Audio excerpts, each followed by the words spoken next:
30. Roger that.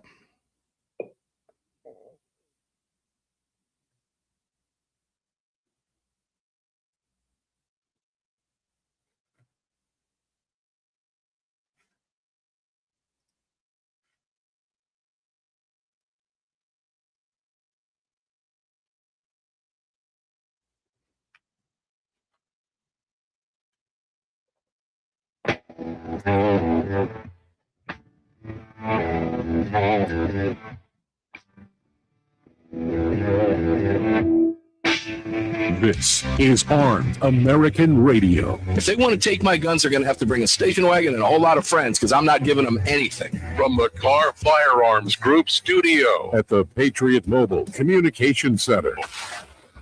Proudly presented to you by the National Rifle Association. Here is your host of Armed American Radio, the loudest conservative voice in America fighting for your rights, Mark Walters. Oh, here we go, ladies and gentlemen. Armed American Radio's national radio broadcast here in the Car Firearms Group studios is now underway. The Monster Cast, as we refer to it, it begins on a Sunday. And guys, what were we telling you about Virginia? Boy, do we have a program lined up for you today. A lot to talk about. CZ Mike is fired up for you. National Rifle Association bringing you everything today. Patriot Mobile Command Center fired up. Greg, we've got some really cool new software and new camera stuff we've been working on for quite some time, as you know. And we're live on that today, ladies and gentlemen. So I hope you enjoy it. It's really powerful stuff. And Greg, we're live everywhere but Rumble, and I'll let you tell people where they can go. I'll tell everybody that we're on Facebook as well, facebook.com/Armed American Radio. Greg, you can take it from there. By the way, how are you today? It's freezing here. I have my pillow slippers on, brother.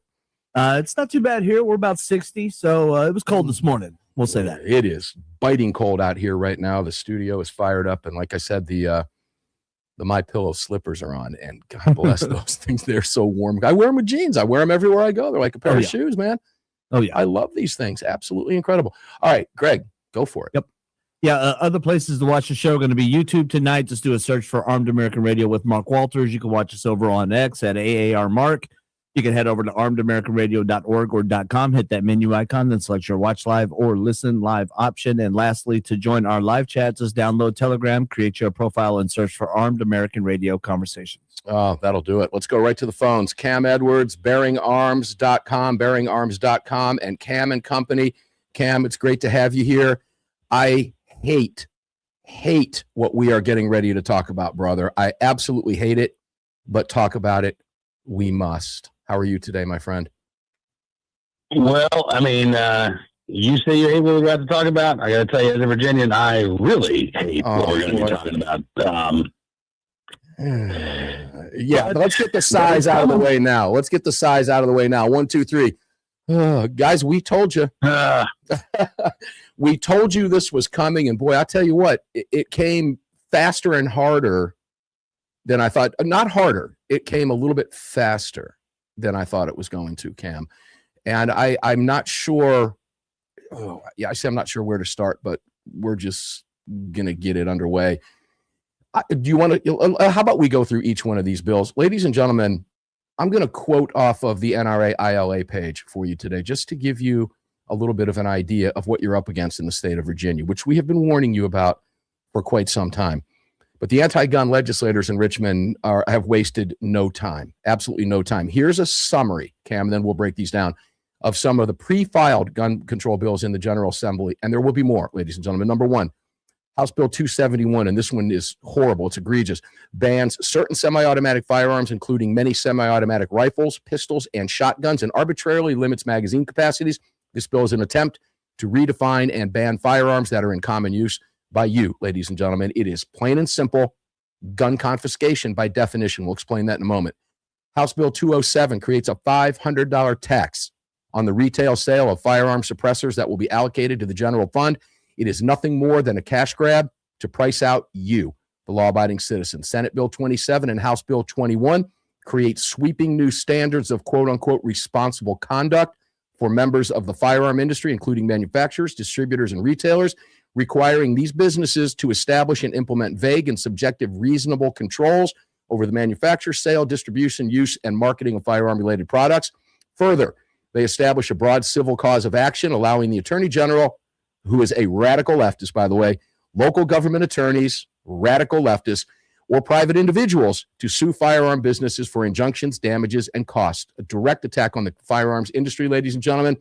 Senate Bill 38 and 39, or Senate Bill 38 and House Bill 93, expand Virginia's existing prohibited persons to include someone who lives in the same household as someone who is prohibited. We'll go to that too. And House Bill 19 expands prohibiting categories for misdemeanors. House Bill 24 jeopardizes concealed handgun recognition and reciprocity agreements. We'll go into the details on that. House Bill 40 ends the centuries-old practice of you being able to build your own gun. And House Bill 110 places further restrictions on the ability for a law-abiding individual to keep a firearm in their vehicle for self-defense. And Cam, let's start with that one, because this is how bad it is, ladies and gentlemen. Someone sees a gun in your car and you're not in the vehicle, they can tow it for safety, Cam. I just dropped my pen. Yeah. And the sad thing is, I mean, this is by far the not the most egregious bill. We're going to get into some of these, but again, the bill provides any person violating such prohibition subject to a civil penalty of no more than $500, and that the unattended motor vehicle may be subject to removal for safekeeping. Mark, I understand that we have an issue with guns being stolen out of cars. The issue, in my opinion, are people breaking into cars, right? Not gun owners exercising their Second Amendment right. Now, is it wise to leave your gun out where it's visible? No. Should you have your car towed as a result? Also, no. But again, this is the mindset and this is the attitude of the anti-gun Democrats that are going to be in complete control of Virginia state government here in just a matter of days. Cam, as long as I've known, it's illegal to break into an automobile, period. Even if the car is, if you leave the keys running in front of a 7-Eleven, ladies and gentlemen, and run in to grab a little sleeve of peanuts and a sugar-free Red Bull, which is something I would do. That doesn't mean because the car's running and the keys are in it that it's okay for you to steal the car. It doesn't lessen the Grand Theft Auto charge, nor does it lessen the sentence if you get caught. Of course, if you're caught in a Democrat-run city, they'll just yell at you and let you go. Yeah, Cam, it gets far worse. Let's talk a little bit about the training, because, guys, you remember, and Cam, I'll let you explain, a number of years ago when Virginia went through the national reciprocity situation, who was the governor at the time? What's his name? Before Youngkin. Ralph Northam. They signed these bills, ladies and gentlemen, that wiped out reciprocity for everybody, but then through agreements, they were able to bring it back. Now what they're doing is, if you live in a state like I do, Cam, let's use Georgia as an example. We do not have a training requirement here in the state of Georgia to get a permit. We simply go to a probate judge. We fill out a 2-page form. They take our fingerprints, run a quick background check, slap a photograph. You actually sign the return envelope, and you pay $77 if it's your first permit, $33 for a renewal after 5 years, and it shows up in the mail in the letter that you already pre-filled out immediately, like within 8 to 10 days. And a lot of that was due in large part to my wife's lawsuit against the state of Georgia, which she successfully filed. So I can promise you now, no more reciprocity with Georgia, because Georgia doesn't have training that the Democrats want to force upon you, Cam. That's coming, brother. Yeah, I know. It's ridiculous. And we've seen this in, frankly, a lot of other blue states. The Supreme Court does have a reciprocity lawsuit that is in their consideration. I hope that they take Markey versus Massachusetts, but I don't know that they will. I mean, this is sort of a newish issue for the Supreme Court, right? I think this is the first case that's come before them on reciprocity since Bruin. So they may decide to take a wait-and-see attitude. In the meantime, as you say, this is not just going to impact the ability of non-residents who come to Virginia and their ability to carry. But when these reciprocity agreements go away, when Virginia doesn't recognize a Georgia permit, what is Georgia going to do, right? Are they going to say, well, Virginians can still carry? Probably not. We're going to see Virginians' ability to carry curtailed as well. This also, by the way, prevents Virginians from carrying on let's say a Florida permit, right? Yeah. If rather than get your Virginia license, if you live in Virginia, this bill says you have to have a Virginia concealed carry license, or else you can't carry concealed in the state of Virginia. Yeah, and guys, what Cam is referring to here is the left always called it a loophole. If you lived in Virginia, you could get an out-of-state non-resident permit in Florida. Now, that's a misnomer, too, because Florida doesn't technically issue non-resident permits. They just issue permits to people who qualified for their permits, but they don't no longer need them anymore. But that's what they used to do. If you had a Florida address, that's what address went on your permit. If you had a Virginia address, that's what went on your permit. All going bye-bye in the state of Virginia. Now, I know we're going to take a break here. When we come back from this break, I want to talk about 217 because it is incredibly egregious. Yeah. It is a complete redefinition, and they have coined the new term now, assault firearm. And an assault firearm, what is it, ladies and gentlemen? It's your handgun that accepts a detachable magazine that is capable of carrying over 10 rounds. That's an assault firearm, period. Cam, I just transferred a firearm to my sister, a pistol, in Northern Virginia on Friday. She picked it up from my dealer to her dealer on Friday. And if this were after the bill were signed, she'd be in jail right now because the handgun, I won't mention the brand or the type of gun, nonetheless, make her a criminal. It is unbelievable what's happening in Virginia. We predicted it. We knew it. It was easy to do. It wasn't difficult. We'll continue the conversation with Cam Edwards right after the break. Don't go away.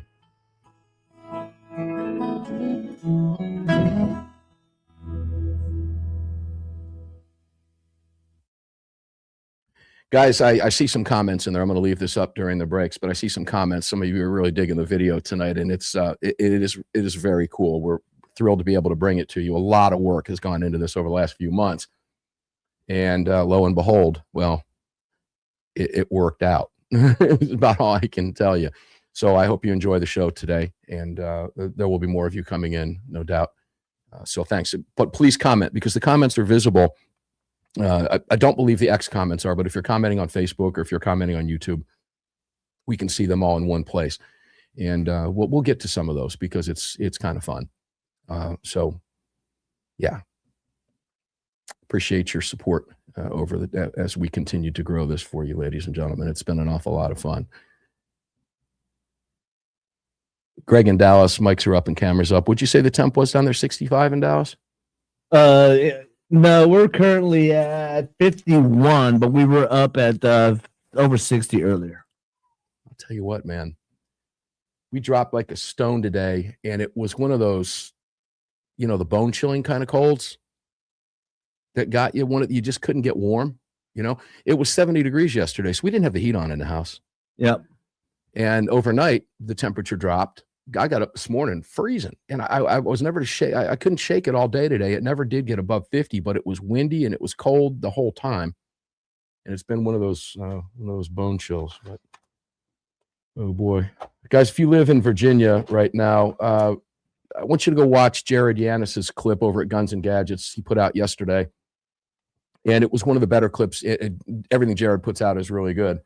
But this is one of the better ones because his explanation of it, he's aghast as well. And when you watch the video, you'll know when you hear him, there's nothing fake about it. The response to his own words is mind-boggling. And he focused heavily on the redefinition of guns. They're redefining guns, ladies and gentlemen, simply to fit a politician's agenda, which is to take them away from you and limit who can have them. You're in big trouble in Virginia right now. We're not going to sugarcoat it. It's impossible to do. And sadly, we'll ask Cam for his prediction on this as well, but I have a feeling I know how he'll answer this. Every one of these bills will pass. They may make a few changes to them, but they don't have to if they don't want to. They're in full control. So how do you fight this now? And I'm going to recommend the same thing that Jared did on Guns and Gadgets yesterday in his video. And that is, if you do not have to live in Virginia to be a member of VCDL. They need an army right now. And of course, the National Rifle Association based in Virginia. But here's the bottom line, guys. Doesn't have to matter. They're going to do what they do, period. They don't listen to you, and you know that. Virginia, you're in big trouble. You're in big, big trouble. We'll be back right after the break, guys.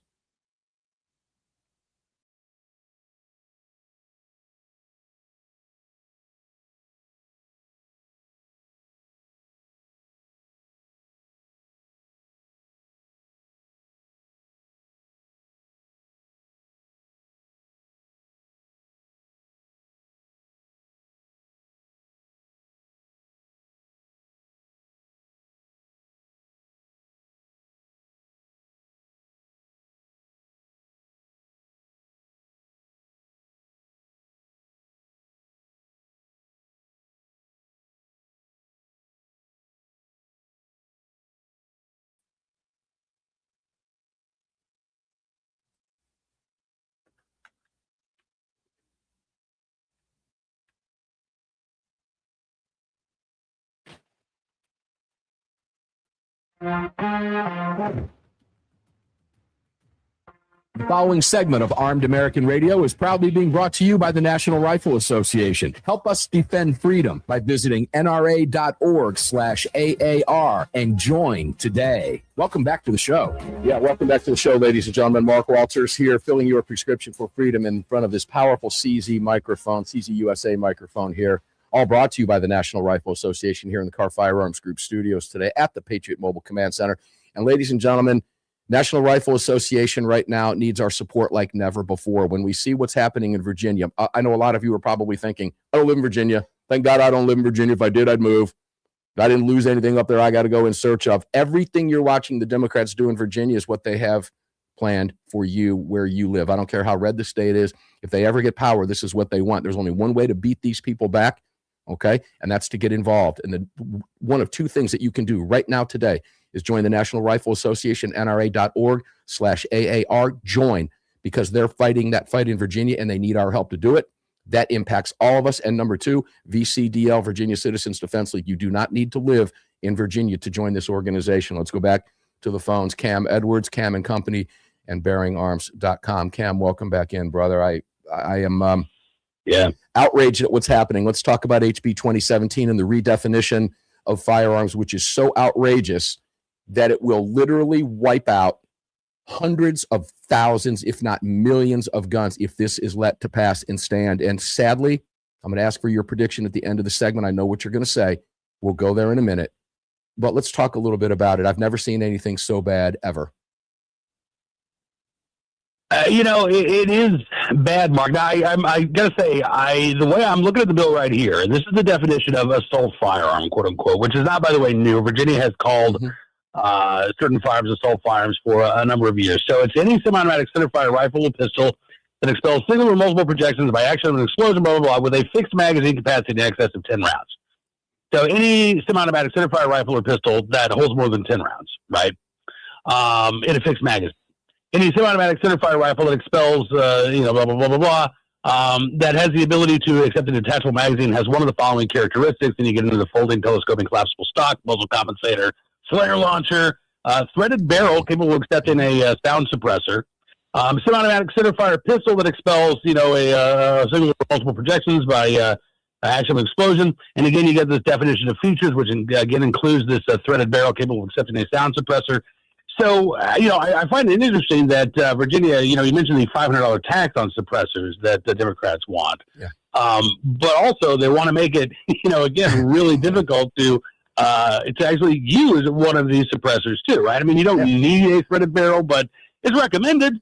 That is, the best way, I think, to install a suppressor. So, the bill does not ban the possession of a quote-unquote assault firearm yet, and with one big exception. If you are 18, 19, 20 years old, you are not allowed to keep the so-called assault firearm that you legally purchased. Right. As of July 1st, 2026, you've got to get rid of that gun. It's going to get confiscated. But, young adults who legally purchased an AR-15 would not be allowed to legally keep that AR-15 under the provisions of House Bill 217. All right. What's your advice to my nephew, who sadly lives in New York City under Mamdani now? His mother and father, my sister, live in Northern Virginia. I mentioned I just transferred a gun up there. That he's over 21, of course. But he is, he wants an AR-15 badly, and I've got one for him. My sister made a comment today, which was, well, we'll just give it to him for Christmas next year. I said, no, you're not. No, you're not. You're going to give it to him. You're going to give it to him tomorrow. Okay. And if I have to, I'll transfer him one of mine, because that might not be possible, Cam. I mean, I can't believe I'm even having this conversation. Well, I can because it's Democrats, but I can't because it's a conversation I'm having with my sister and my nephew about the things they have to do now to protect his right, because he won't be able, if this bill passes, he will not be able to buy one in Virginia after the bill passes, unless he currently owned it. Correct me if I'm wrong. So if he does it, the thing to do is get it in his hands right now, right? Yeah, as of right now, this bill has a grandfather clause for adults over the age of 21 who legally possess one, right? If you're an adult under the age of 21, there's no grandfather clause. But as you say, this kicks in on July 1st, 2026, if it becomes law. So there's not a long window, right? This is going to go into effect almost immediately. And, my advice is do exactly what you're planning on doing. Get your nephew that gun as soon as possible because, if this passes, and I think it is going to pass, I don't know what form it's going to pass. That's the thing, Mark. Well, I expect that we're going to see actually at least one other semi-auto ban introduced. This is a House bill. It does not have a Senate companion. I think that there is going to be a Senate bill introduced. I don't know that it's going to mirror this language. We could see something that's even worse than this. In 2019, you talk about Governor Ralph Northam. That was the original intent of the semi-auto ban that was proposed. There was no grandfather clause. All of the guns that were legally owned, you were going to have to get rid of them, hand them over. That's why we saw, 30,000, 40,000, 50,000 gun owners show up at the VCDL's gun owner lobby day in 2020 to rally against Governor Northam's proposal. So it's entirely possible that this is actually the quote-unquote good version of the gun ban bill that's going to be introduced this year. Well, let's put it this way. The history of the Democrats proves to us they're not going to water anything down when they start debating it. They're only going to add to it. Now, Spanberger has made it very, very clear, ladies and gentlemen, very clear. You can go right to her page right now today if you want to do it. And I should have put it up if you're watching. With this new software, I was able to scroll it through to you, but I didn't get a chance to do that today. But she has vowed to sign everything that comes before her. Cam, we've got a couple minutes here. I've got to ask for your prediction here. I made it during the break. You were not privy to that conversation. She's going to sign every one of these bills. Every one of these bills we just read, barring something from another planet, is likely to become law in the state of Virginia. Your prediction? I agree. And, I think you're absolutely right. And here's the thing, we've not seen all the bills drop yet.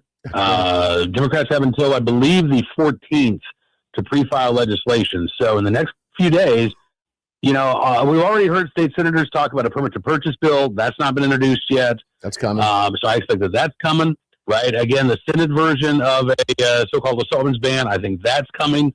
I expect we're going to see some more sensitive places or added to the list of gun-free zones. In addition to the bills we're already talking about. And I think you're right. I think every one of these things is in danger of passing. There is a supermajority of Democrats in the House of Delegates. The Senate has, I believe, a 2-seat majority. And so that's where the battle's going to be this year. And it's going to be focused really on a couple of rural Senate Democrats. Unfortunately, I got to tell you, man, I'm not that optimistic. They're going to toe the line. Yeah. They're going to toe the line because there's a supermajority on the other side in the House. And Spanberger has made it very clear they will toe the line. And they're going to be able to toe the line. They're not going to have to come up with an excuse because it's just not going to happen. And Cam, it's a miserable situation in the state of Virginia. It really, truly is miserable. And ladies and gentlemen, as much as I hate to tell you this, there's more coming. Cam just laid it out. There are more coming. I believe there were over 30 bills, gun control bills, vetoed in the previous administration. You're likely to see every single one of them come back. We haven't even started. How many more days, Cam, to pre-file? 14th. So I believe it's coming Wednesday. Yeah. Okay, so that's plenty of time for the Democrats to continue their power grab, ladies and gentlemen. And mark my word, it is going to happen. Cam, I'll be joining you on Cam and Company tomorrow. Looking forward to that, my friend. Thank you for being here. And, we'll just keep shining the light on it, brother. It's all we can do. I love you, man. Thanks for being here. We'll see you tomorrow on Cam and Company. Guys, we'll be back with Sara Weaver. Yeah, Ruby Ridge. That's Sara Weaver. Back right after this. Don't go away.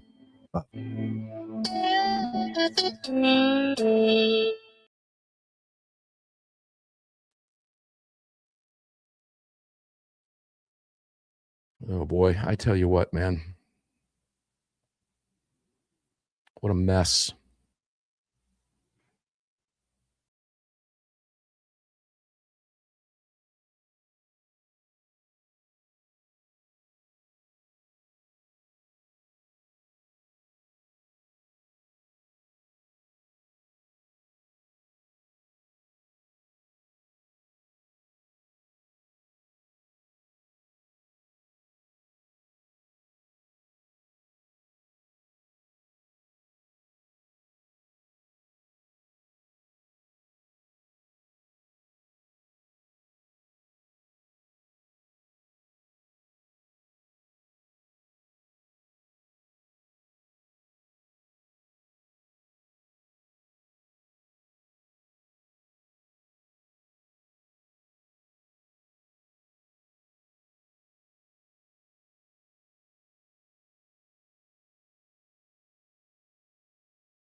AWR. Grab that discount and free shipping. Welcome back to the show. Yeah, guys, I started my day today with 2 cups. Well, Greg, let me ask you. I just gave it away. Greg, how many cups of coffee do you think I had today? Would that be 2? Yeah, it was 2. I can't lie now. Wow. I can't lie and say it was 3. I was just kidding because it came out. But yeah, I had 2 cups of Defender coffee today. Defender coffee. See, it's bad. Blackout coffee today. Blackout. I had a lot of questions from folks about Defender coffee. Defender coffee was sold, ladies and gentlemen. That's simple. And blackout coffee, let me tell you guys, I'm just going to come out and say this, but it's better coffee. It's priced better. It got to me quicker when I ordered. Nothing bad about any other companies. That's just a fact. And it's fantastic. My wife loves it. Because she likes drinking coffee black, Greg. I don't. I'm the one that puts the foo-foo stuff in it, like the cream and sugar and stuff. Yep. And she drinks it black. And she says, this coffee's stronger, has more flavor. I like this. Are we getting this every month? I said, every month. So it's delivering every month. It's delivering free. It's blackoutcoffee.com, ladies and gentlemen, blackoutcoffee.com. I was going to wear the t-shirt today, but it was too cold. I had to put something a little bit heavier on in here because I can't run the heat in the studio while we're on the air.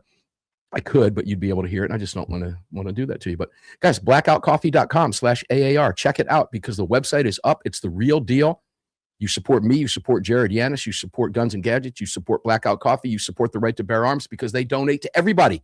Everybody. And that's how we have to do business now.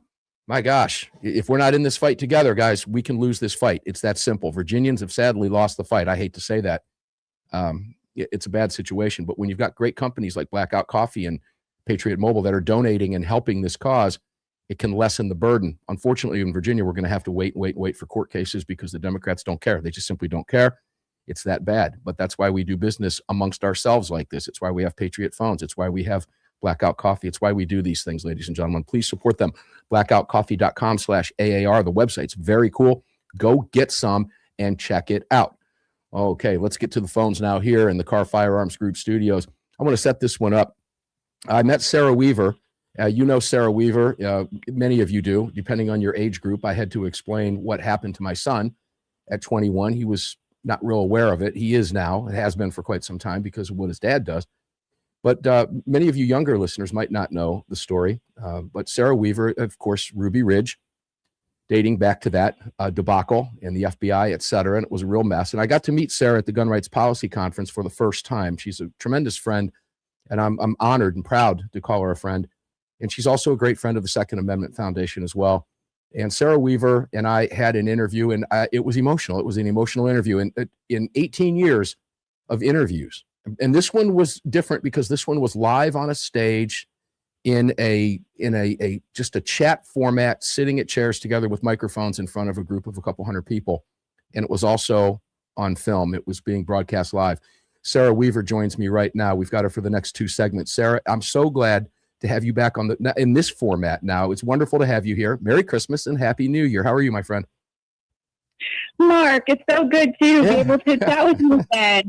Happy New Year to you. I had a great Christmas. I hope you did as well. I did. But I honestly, I was ready to get back to work. Those 2 weeks were, after a while, it got a little bit long. I was ready to get back to work, but I'm glad you're here today. That was an emotional conversation that you and I had on camera. And guys, if you want to watch it, you can go to Gun Rights Policy Conference 2025 and click on day 1. And it's about halfway through. You can scroll through and you'll see me talking with Sara on stage. And I would highly recommend you watch and listen to that interview. It was an emotional interview for a lot of reasons. I'll never forget, Sara, when you and I and Mark sat at the table off the stage and prayed over the interview up there up front. We were both, and I don't know why, because I interview for a living. I know your family's history and I know your story. And it was just, and you made it so easy. So thank you for that, by the way. I hope you feel the same way.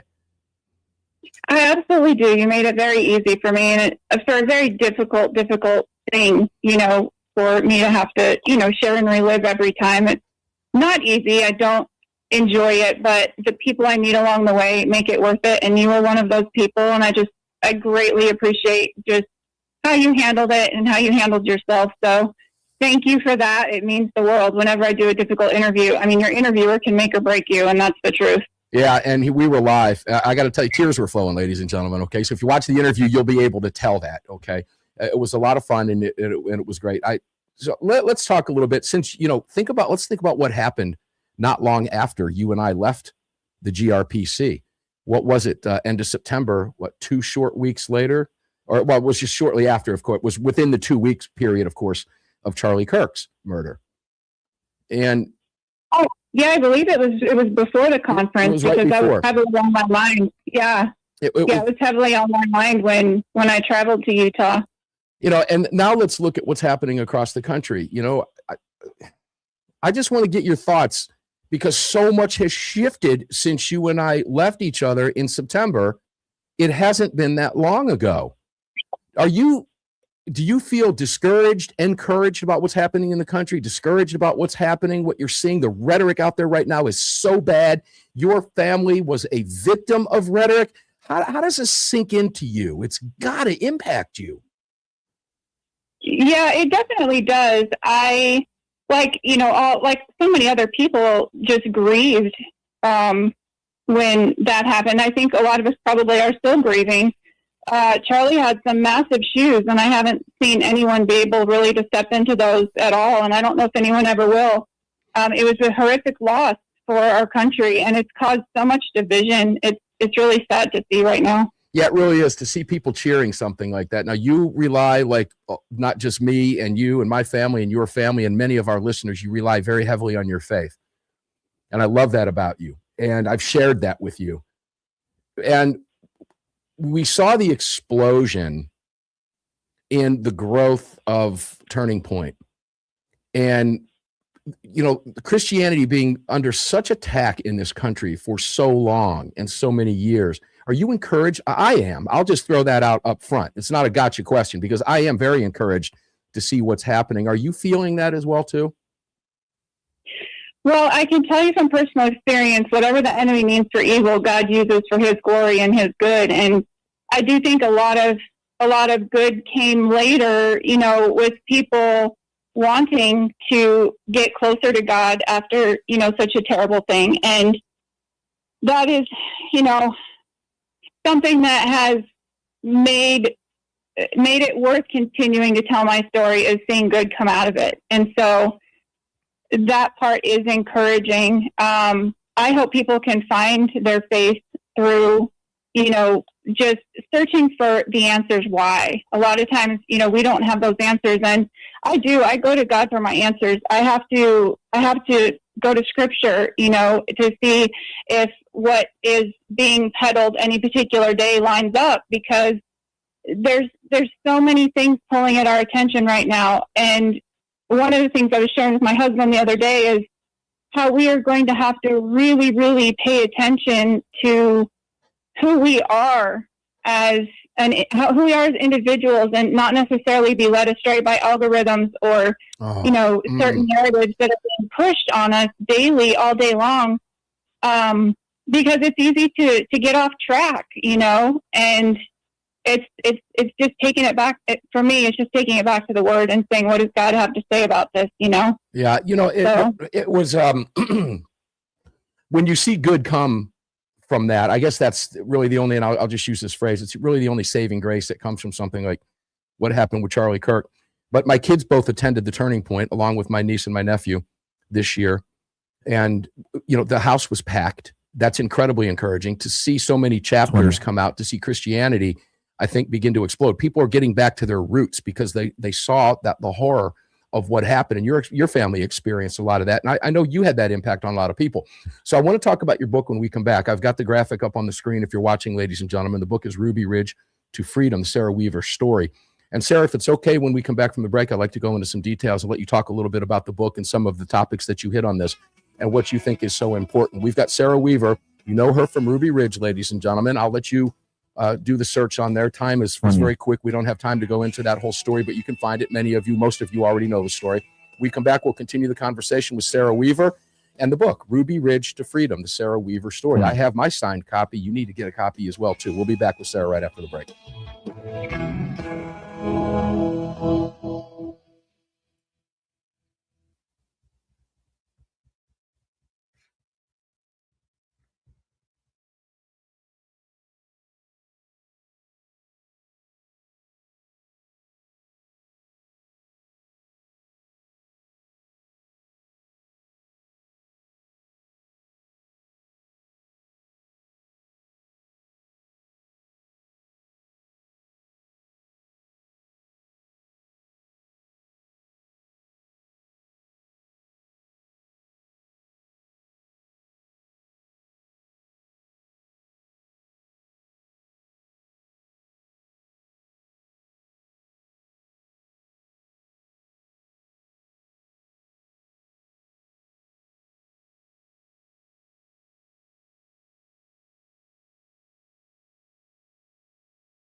Oh, ladies and gentlemen, those of you who are coming in from the National Rifle Association repost over on X, we appreciate it very much. We're talking with Sara Weaver. You know Sara Weaver from Ruby Ridge and the horrible story that occurred there to her and her family. And she's always a lot of fun to talk to. I've gotten to know her very well over the last year. And we'll get the segments fly by, ladies and gentlemen. I wish I could stop the clock. And sometimes Greg and I say get on that Zoom switch. Sometimes we say stop the clock. This is one of those times. Unfortunately, the time just gets away from us. We're going to be talking about her book, the Sara Weaver story, from Ruby Ridge to Freedom. It's powerful, is all I can tell you, coming from someone who lived through what she lived through and the impact that it had on her entire life. And anybody who's ever met her, like me and many others who have met her, the impact that she's had on my life has been really incredible.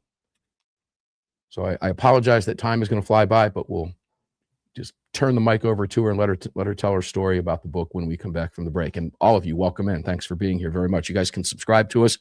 Can please follow me over on Twitter if you're watching at AAR Mark. We would appreciate that. Give us a follow there. You can follow us on Facebook at Armed American Radio. We'd appreciate that. Join the 80,000+ fans that do that. And on YouTube, help us out over there at YouTube at Armed American Radio. We're not up on Rumble today, but we will be in the next couple of days. That was just a setting thing with the new software and everything today that we have in place for you. And, of course,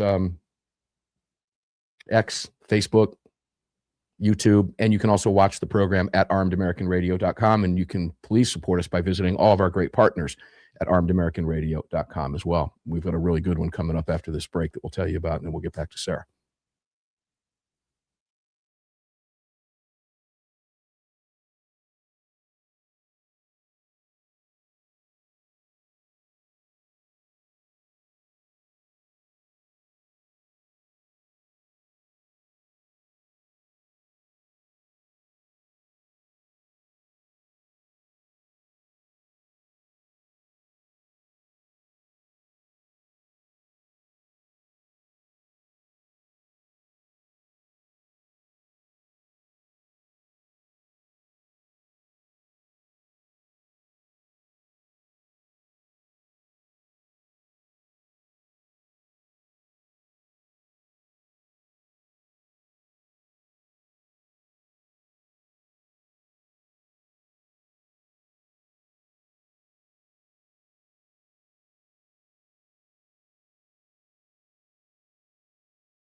This segment is brought to you by Attorneys on Retainer. Get the only self-defense program for gun owners backed by a real law firm, the Attorneys for Freedom. Visit them online at attorneysonretainer.us. Welcome back. Yeah, welcome back indeed. I am holding up my Attorneys on Retainer card, ladies and gentlemen. I'm going to move through this quickly, but attorneysonretainer.us is the absolute, it's a no-brainer. You have to go there.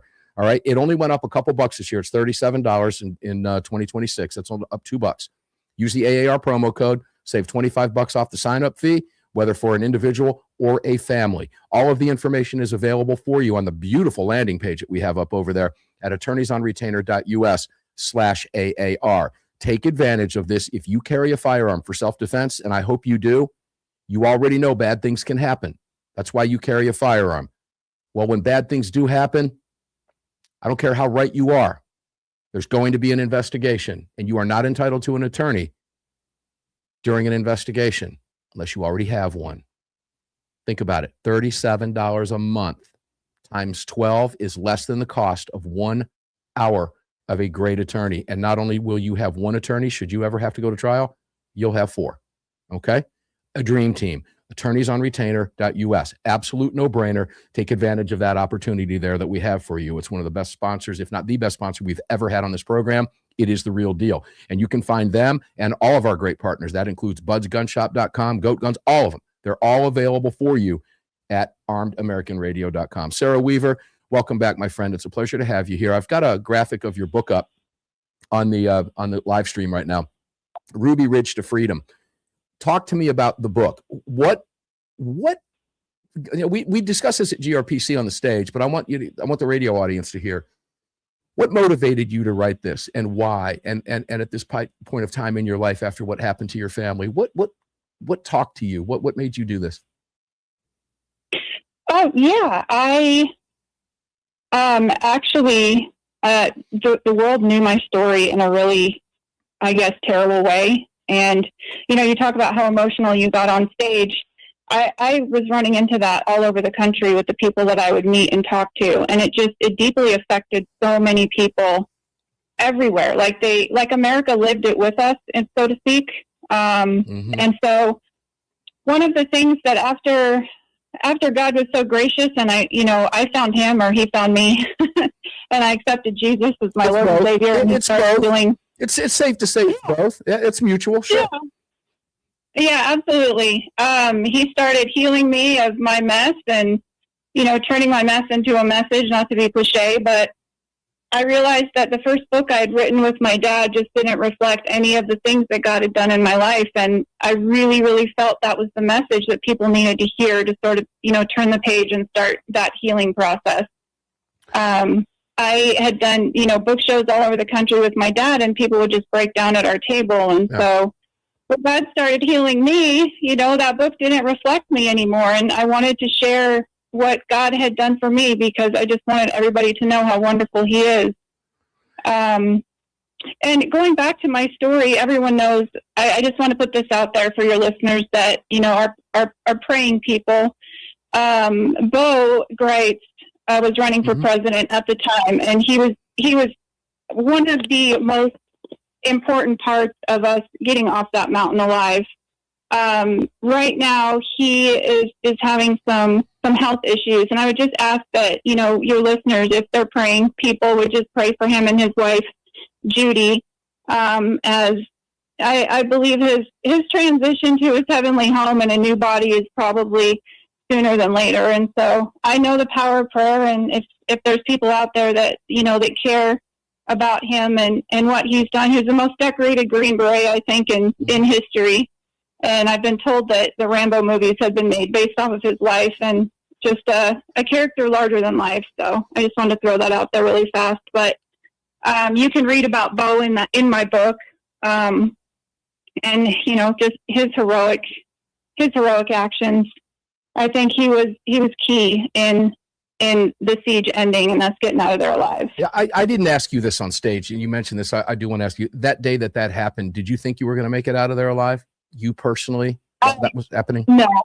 You did not? No, I had to make peace with death. I believed wholeheartedly if I stuck my head out the door that it was going to get blown off. I mean, that's just kind of where we were at. So remind listeners how old you were at that time too, by the way, because your mother was killed right there in front of you. Remind listeners how old you were at that time in your life. Yeah, I was 16 years old at that time, and my little brother Sam had been shot in the back twice, and then my mom right next to me, and my adopted older brother Kevin also. He was horrifically wounded. He ended up surviving, but it was 11 days in the cabin, and it was real touch and go with him. And your little brother Sam was how old? Remind listeners again. Sam was 14. Mm-hmm. 14 years old. He was my best friend. Yep, he was my best friend. 14 years old, ladies and gentlemen. There's your FBI at work. Now, the individual that pulled the trigger was eventually charged in that whole mess. We're going to run out of time. Unfortunately, we don't have time to go into that. But guys, you read the book, and you know about Ruby Ridge, and you're listening to Sara Weaver, who lived through this horrific incident. It was absolutely awful. Let's talk some words of encouragement here as we go forward. I don't want to get political with you on this, and we don't have to. But are you encouraged about the direction you see things going right now? Or for that matter, this is probably a legit question. Are you even paying attention at this point? Or are you just focused on where you need to focus to continue healing? Because my guess is that you're going to spend the rest of your life healing. Yeah, I'm a work in progress every day. I will never, stand up and say that I've arrived. Just when you think you've arrived, that's when life finds a way to sort of knock you back down again and keep you humble. No true word spoken, for sure. It's a privilege to be able to be a part of the Second Amendment community because, I believe wholeheartedly the Second Amendment protects all the others. And if that one goes, they all go. And, that's obviously concerning. And I don't think we should take our foot off the gas pedal in, speaking up. So I plan to continue doing that. We'll see where God takes me. I am actually speaking in Iowa for the Iowa Firearms Coalition on February 10th. I'll be speaking at the Capitol and then at their PAC dinner. And so I think they still have tickets available for that if any of your listeners are in Iowa, around the Des Moines area. Good. We'll make sure to put that out on social media too, as we get closer, which is right around the corner. Golly. Yeah, it really is. It's coming up very fast. It seems like the GRPC was just yesterday. I don't know. I guess as you get older, they say time goes faster. That's a true statement. I can attest to that. No question about it. I'm sure all of our listeners can understand that as well too. Well, we have 30 seconds. What's your parting advice for people who are discouraged by what's happening in Virginia, who, know the attacks against our gun rights, and as you just so eloquently stated, how important they are to us? What's your parting advice for them right now, at least for this part of the show? We'll bring you back on the show very soon. What's your advice? Oh my gosh. Basically, I just give them my advice, which is keep your eyes on Jesus. This world can be discouraging, and he's where we need to keep our focus. And fight, ladies and gentlemen. Stand up for your rights. Stand up for your rights. Join organizations. Fight. Read the book, Ruby Ridge to Freedom, the Sara Weaver story. I'm proud and honored to have a signed copy from Sara when I had the opportunity to meet her finally at the Gun Rights Policy Conference. I would encourage you to go back and watch that interview that we did too. It was incredibly good. It was very emotional. It was very real, and you'll learn a lot. Sara Weaver, thank you for being here. I love you. I'm so glad to be able to call you a friend. I am honored and privileged to know you, and God bless you for everything that you do on our behalf as well. Just through your faith and standing up, you're such an encouragement to all of us. Ladies and gentlemen, that's Sara Weaver. We'll bring her back to the show when we have some more time. We'll keep her on for about an hour. So I just let her know that, and I'll reach out to her about that in the very, very near future. When we come back, we've got a full hour with AWR Hawkins from Breitbart News. At his request, a lot to cover with AWR Hawkins. It's going to fly right by. The book, Ruby Ridge to Freedom, the Sara Weaver story. Go pick it up. See you in the next hour in 6 minutes. You just filled your prescription for freedom with Mark Walters, presented by the National Rifle Association. The National Rifle Association on the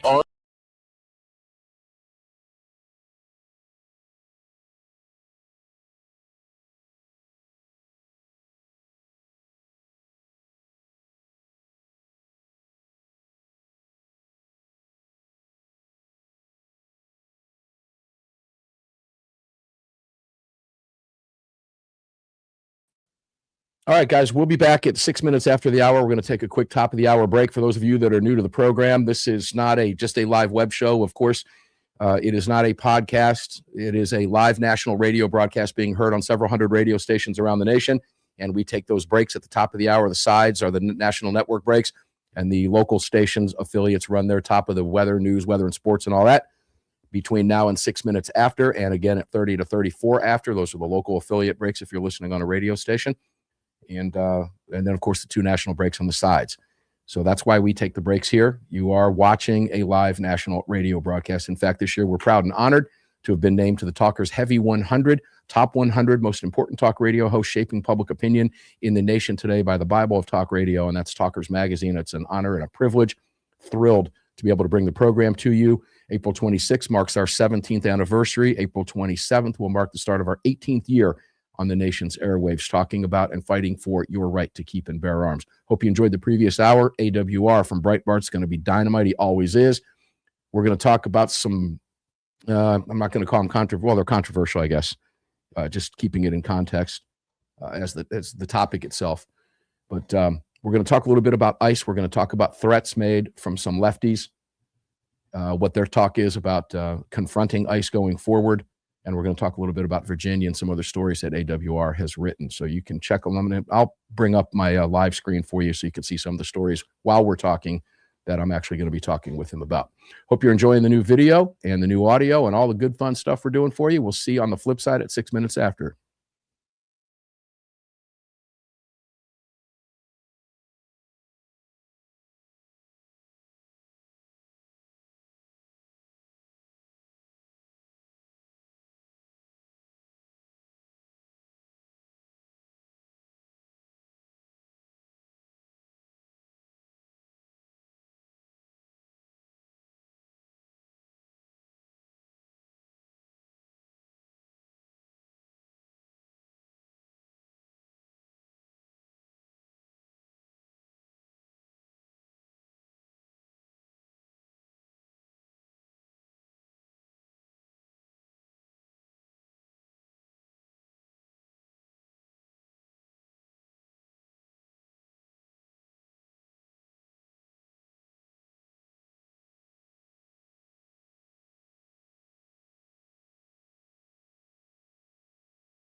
Back live with you guys.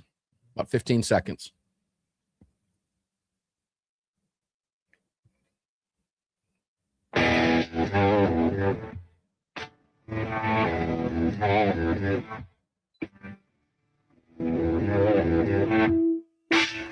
This is Armed American Radio. If they want to take my guns, they're going to have to bring a station wagon and a whole lot of friends because I'm not giving them anything. From the Car Firearms Group studio at the Patriot Mobile Communication Center. Proudly presented to you by the National Rifle Association. National Rifle Association. Here is your host of Armed American Radio, the loudest conservative voice in America fighting for your rights, Mark Walters. That's going to require a fight, ladies and gentlemen. Trump's an officer, our guns are safe. You live behind the blue wall in about 12 states. Add Virginia to that one now. Make it 13 states. You got a problem on your hands, ladies and gentlemen. We're going to talk about that in great detail with AWR Hawkins from Breitbart News coming up in just a moment. Welcome inside the Car Firearms Group studios with me. I am Mark Walters, filling your prescription for freedom today and every day. Today, we're here in front of the CZ microphone in the Car Firearms Group studios at the Patriot Mobile Ranch.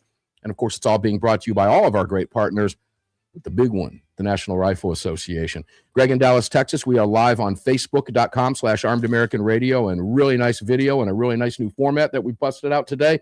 Proud of that. And I'll let you do your spewel down there at the mothership in Salem with all the cool bells and whistles and buttons and lights and all the cool stuff you got going on over there. And then we'll get going with our guest. How about it? Yeah, sure. Other places to watch the show are going to be YouTube. Normally, I'd say Rumble here, but not tonight. If you want to find us over on YouTube, just search for Armed American Radio with Mark Walters. You can find us over on X at AAR Mark. You can head on over to armedamericanradio.org or .com. Hit that menu icon, then select your watch live or listen live option.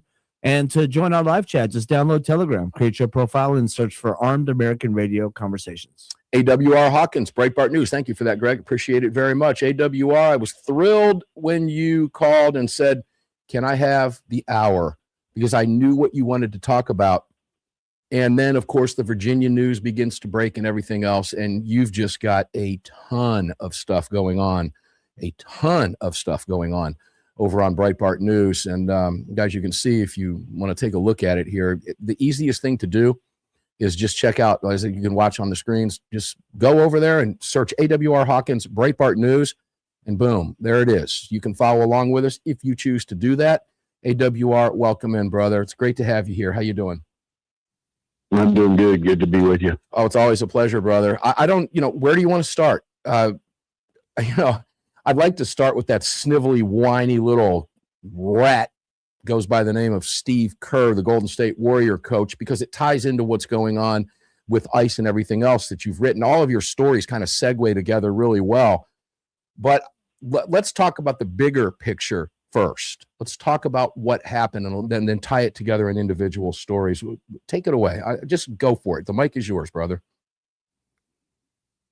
Well, I think by now most people know what happened. That woman looks like she ran right into that ICE agent. And when the bumper hit him, he started shooting. And that's why DHS described it as self-defense shooting. And there we are. And the left just completely freaked out and categorized it as whatever, aggression, blah, blah, blah, blah, blah. But the videos just undercut them totally, especially the video that the agent himself took. So there we are. So the simple lesson is don't drive into a law enforcement officer with your car. If you do, expect the worst. And I'll be honest with you, and I said it on X, if you drive into me, expect the worst. Because I'm not going to stand there and let you run over me. That's just not in my blood.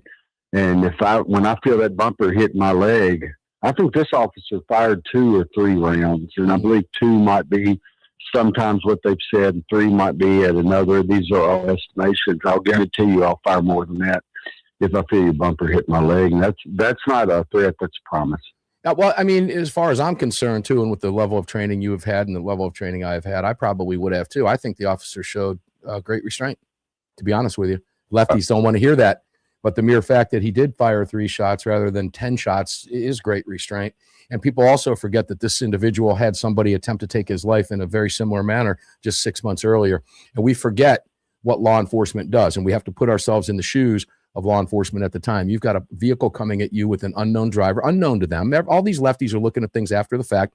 Why don't they see the same thing in the video that you and I see, and that what appears to be the vast majority? They're trying to George Floyd this, and it ain't working for them, okay?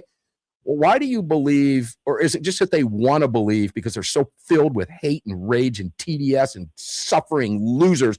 Why? Why don't they see it that way? Well, it's just typical leftist, but it's lost its oxygen. I mean,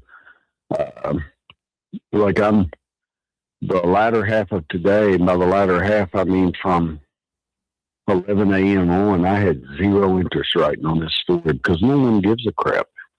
Because it's all settled. Everybody knows what happened.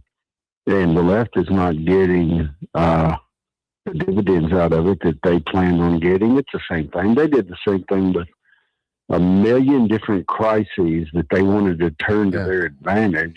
And it's just not working. I mean, right now, you know what the big news is? Iran. Mm-hmm. No one's thinking about Minneapolis, not even thinking about it. And so Mayor Jacob Frey and let's go to that lunatic. Let's go there. Little Tim Waltz with the dancing fingers. They can't get the traction they want.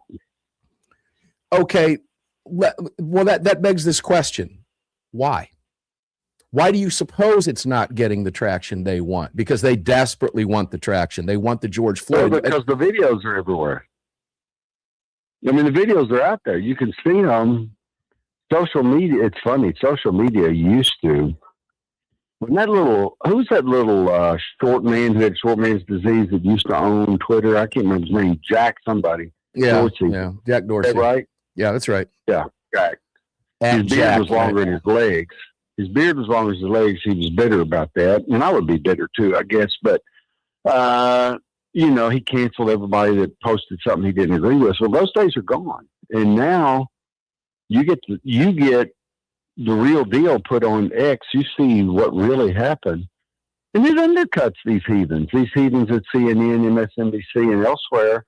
They try to hide the truth and cut and edit and chop the truth. And then the videos themselves, unedited, just get posted on X and you go, wait, CNN is lying. I mean, not like that's a revelation, but they see it in this particular. MSNBC is lying. That's why it has no legs. It's over. Everybody who sees the real video goes, wait, I'd have shot that woman too. And that's it. We're done. Yeah, I can't disagree with anything that you said. And I wouldn't in this case. You're spot on. But I know why they're doing what they're trying to do, because they do want a George Floyd incident. And what does that mean when you say that? Ladies and gentlemen, they want violence. It's the only thing these people have left. Don't believe me? Let's go now to the comments and let's move over to your story about the individual. Oh boy, I don't think we had a name on this guy. I wish we did have a name on this guy. That would have been fun, but we didn't. And I looked for it, but I couldn't find it. But we have an Antifa activist, and folks, you can see what I'm showing up on the screen. This is what the founding fathers gave us the Second Amendment for.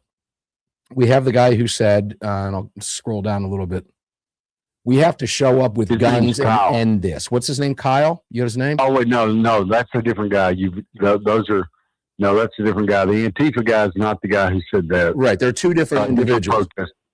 And I think that highlights, a growing sense of what they feel on the left. Let's talk about the ICE protester first. That said, we have to show up with guns and end this. Now, he made it very, very clear. This was a threat to law enforcement, to the lives of law enforcement. And I'll quote from your piece, which I did on Friday as well. The unidentified protester accused ICE of shooting people with no cause and said, we have to show up with guns. We have to. There's no way around it. I don't care if I don't have a Minnesota carry permit. I'm unarmed right now. But this is the last time I show up to face these guys without a weapon. The time for peace is over. They fired the first shot. It's time to end this shiitake mushroom by any means necessary. I, of course, embellish that, ladies and gentlemen, for FCC rules. You're talking about potentially going to a dark place in the country, the reporter said.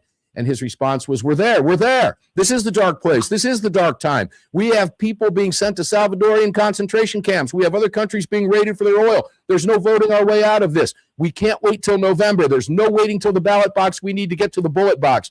What this individual is telling people is, We need to begin shooting ICE.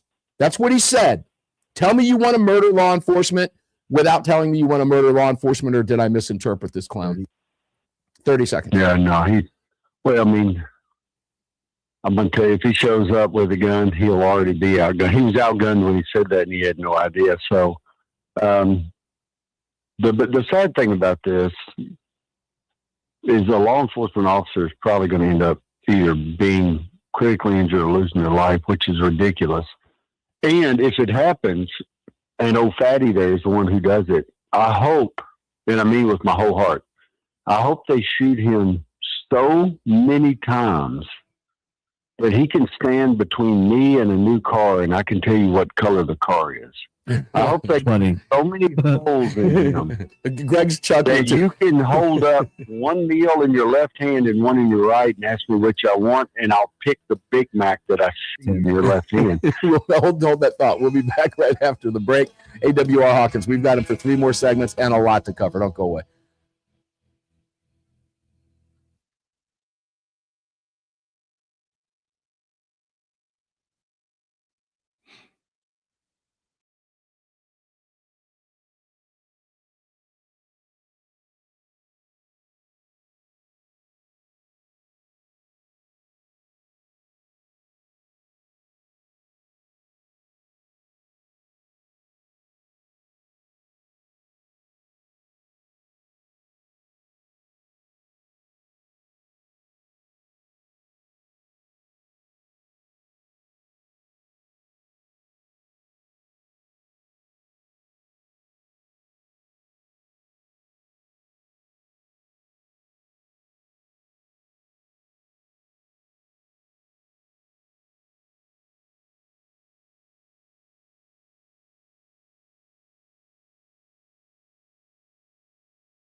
freedom by visiting nra.org/AAR and join today. Welcome back to the show. Oh, welcome back to the show. Yeah. We've got to have one problem tonight. The camera looks out of focus. We'll figure that out in just a couple minutes. Can't do that while we're live. Not sure why that's doing that, but regardless. And by the way, it's not irregardless, ladies and gentlemen. It's there we go. Oh, I don't know. Anyway, we'll figure that out for you. In the meantime, you heard the NRA rejoin. Please, please, please join the National Rifle Association. We need you in the National Rifle Association. I'm asking you to just give us 1 year. It's $35. Okay, join the NRA. You can do it real easy. It's real simple. NRA.org/AAR. NRA.org/AAR. And when you do that, you get in the fight with us. As I've been saying, hey guys, come on, get in. The water's warm.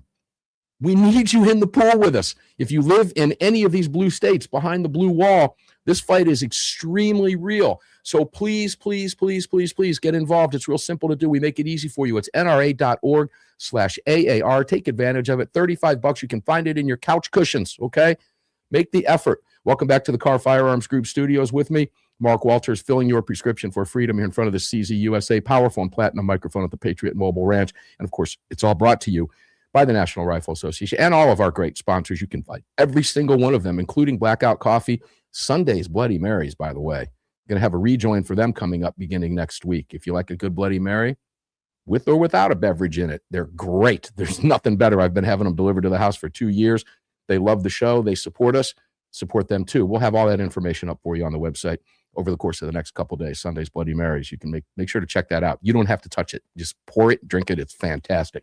AWR Hawkins, Breitbart News. Welcome back, brother. Glad you're here. Good to be here. Okay, so we have issues with, let's just say, threats being made now. All right, so we'll segue from the lunatic that you were talking about wanting to fill full of holes, which was funny, by the way. Greg had already dropped the music down a little bit, see if we could get a drop for you. But we now have an Antifa scumbag who is saying very similar things, okay? And this is what the Second Amendment, this is what the Founding Fathers gave us the Second Amendment for. And I'll quote a little bit from your piece over here. On the heels of one ICE protester claiming it's time to show up with guns and end this, a self-declared Antifa activist says we have the Second Amendment to fight occupation. And it was a meme, I am. That's where you said his name was Kyle. We are under occupation, and this is what the Founding Fathers gave us the Second Amendment for. And I meme, therefore I am, puts out, meet Kyle. Kyle is a domestic terrorist and member of Antifa who openly claims the country is under occupation and calls for people to use guns against those he considers the enemy. How dangerous is it getting out there right now? And do you expect it to get any better? They've got 3 more years of Trump, dude. They've already lost their mind. Right. Well, a lot of these people, now Kyle, for all I know, he could be dangerous. I don't know. I mean, a lot of people talk a big game, but when he comes to running the risk of bullets coming at him, they're pretty quiet. So I don't know what old Kyle's thinking, but what's going to happen is somewhat of his mentality. And when I say his mentality, I mean he's probably running an IQ down there in the double digits, and he's gonna do something, or that big fat boy in the other video we talked about is going to do something. And they're going to take about 9 slugs in the midsection, maybe a couple in the forehead. And their buddies are going to go, this is not a good plan. And to be honest with you, as many as that sounds like, 9 in the midsection or in the chest and 2 in the forehead, that's only 11. That's probably only the start of what they're going to get. And so I'm not sure this is going to be long-lived. I do think there'll probably be a flash of violence. As I said, it won't shock me if a law enforcement officer gets severely harmed, if not killed, and I hate that. Mm-hmm. God bless our law enforcement. But, yeah. But the first one of these lunatics that pulls a gun like he's going to do something, I hope not only the law enforcement, but citizens who see what's happened start shooting, and I mean it when I say it. Let's see, if we do 15 rounds of magazine, plus you've already got 1 in the hole, that's 16. Let's just throw a wild number. Let's just do 10. So that's 16. That's 160. I'd like to see them get 160 holes in their body. And That's what I'd like, and no one will do this again, and no one will post these kind of videos again. And so that's what I hope happens. Yeah, let's talk about the bigger picture here, because there is a bigger picture, and I just alluded to it. Trump has not been in office yet 1 year. That will occur on January 21st. The left has 3 years left, and they're already unhinged. They're already losing their minds, ladies and gentlemen. They're out of their minds. How are they going to handle the next 3 years? How dangerous is this? They're not going to want to hold hands and sing Kumbaya, okay? I don't know. We're at a place right now that we haven't been. We thought the left was mad and lost it in Trump's first term. For crying out loud, a second term now is a problem. And we have 3 years left, AWR. 3 years left. Oh, yeah. Well, I don't know. But, I mean, I often think about whoever Chucky Schumer has changing his diaper, putting that Boudreaux's butt cream on him about 3 times a day to keep him from chafing. And it makes me happy to know that it's only going to get worse, that mentally it's only going to get worse for him. He's going to go the way of Harry Reid. When the light used to turn red, Harry Reid would say the toaster's done. The toast is ready. And he was crazy, and that's where Schumer's headed. He's already lost the support of his party, and he's trying to act crazy to oppose Trump. And it's going to be a beautiful show. I mean, and Pelosi is what, she doesn't even matter anymore. I mean, she has no force. You look at what's Pocahontas' real name? I can't even remember. She's faked being an Indian for so long. I can't remember her real name. I think it's Elizabeth Warren. Yeah, it's these Elizabeth people Warren, yeah. don't even matter anymore. You're right, and it's only 1 year into Trump's presidency. I cannot wait. 3 years from now, it's going to be glorious. There's a good chance by the time J.D. Vance runs in 2028, there won't even be a Democrat left. There's a good chance they'll all have gone by the wayside, and so that's what I'm hoping for. Yeah, they're trying to remain relevant, but they're trying to remain relevant for all of the wrong reasons. Think about this, ladies and gentlemen. Trump has gotten, this is what's been so fun to watch, AWR. They're so far back on their heels. They're defending narco-terrorist thugs. They're defending illegals. They're defending criminals, murderers, rapists, and pedophiles. This is what they've got left. This is what Trump has done to them. And it is hilarious to watch. And by the way, guys, New York City, I'm thoroughly enjoying watching what's happening to New York. As much as I hate to say that, you got a lot of conservative areas in New York up on the island. We're tuned in up there with you in WRCN. We love you guys. And the conservatives up there outnumbered. It's just a fact. And I know a lot of them. I've spoken to them. They're having fun watching it as well. New York gets what it gets at this stage of the game, AWR. I just don't know where they're going to go in the next 3 years. I mean, I care about New York, but I don't care about New York City. New York City is just another Chicago. It's just another LA. They get what they get. So we are. It is what it is. When we come back from the break, we've got 2 more segments with AWR Hawkins from Breitbart News. We're going to cover as much of what he's written as we can. AWR Hawkins, Breitbart News. Make sure to follow him all over his social media. We'll be back right after the break. Don't go away.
All right, guys, we'll be back here in 30 seconds. You just heard Greg jump in there. Welcome back to the show.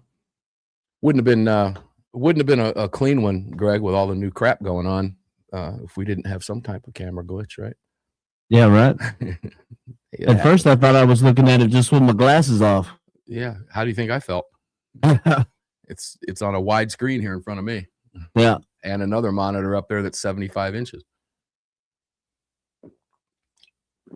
You know what?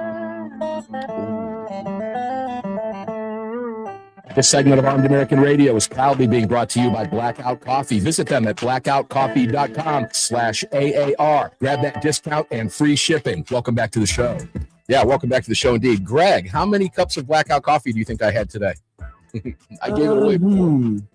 I don't know. Let me think for a second. Maybe I'd say normally one, but I was feeling today was two. Oh, okay. It was two. But you already knew that. You cheated. Greg's playing along with us today, and that's good. That's what we love about Greg. Blackout Coffee, ladies and gentlemen. And then the new landing page is phenomenal. Make sure to check it out. blackoutcoffee.com/AAR. blackoutcoffee.com/AAR. Everything's there for you on the page. I won't waste your time explaining it. All you need to know is the coffee's fantastic. It's good and strong, and it mentions that right on the bag. And I love that. And I don't mean like overly caffeinated where you're going to go nuts. It's just a good, robust roast.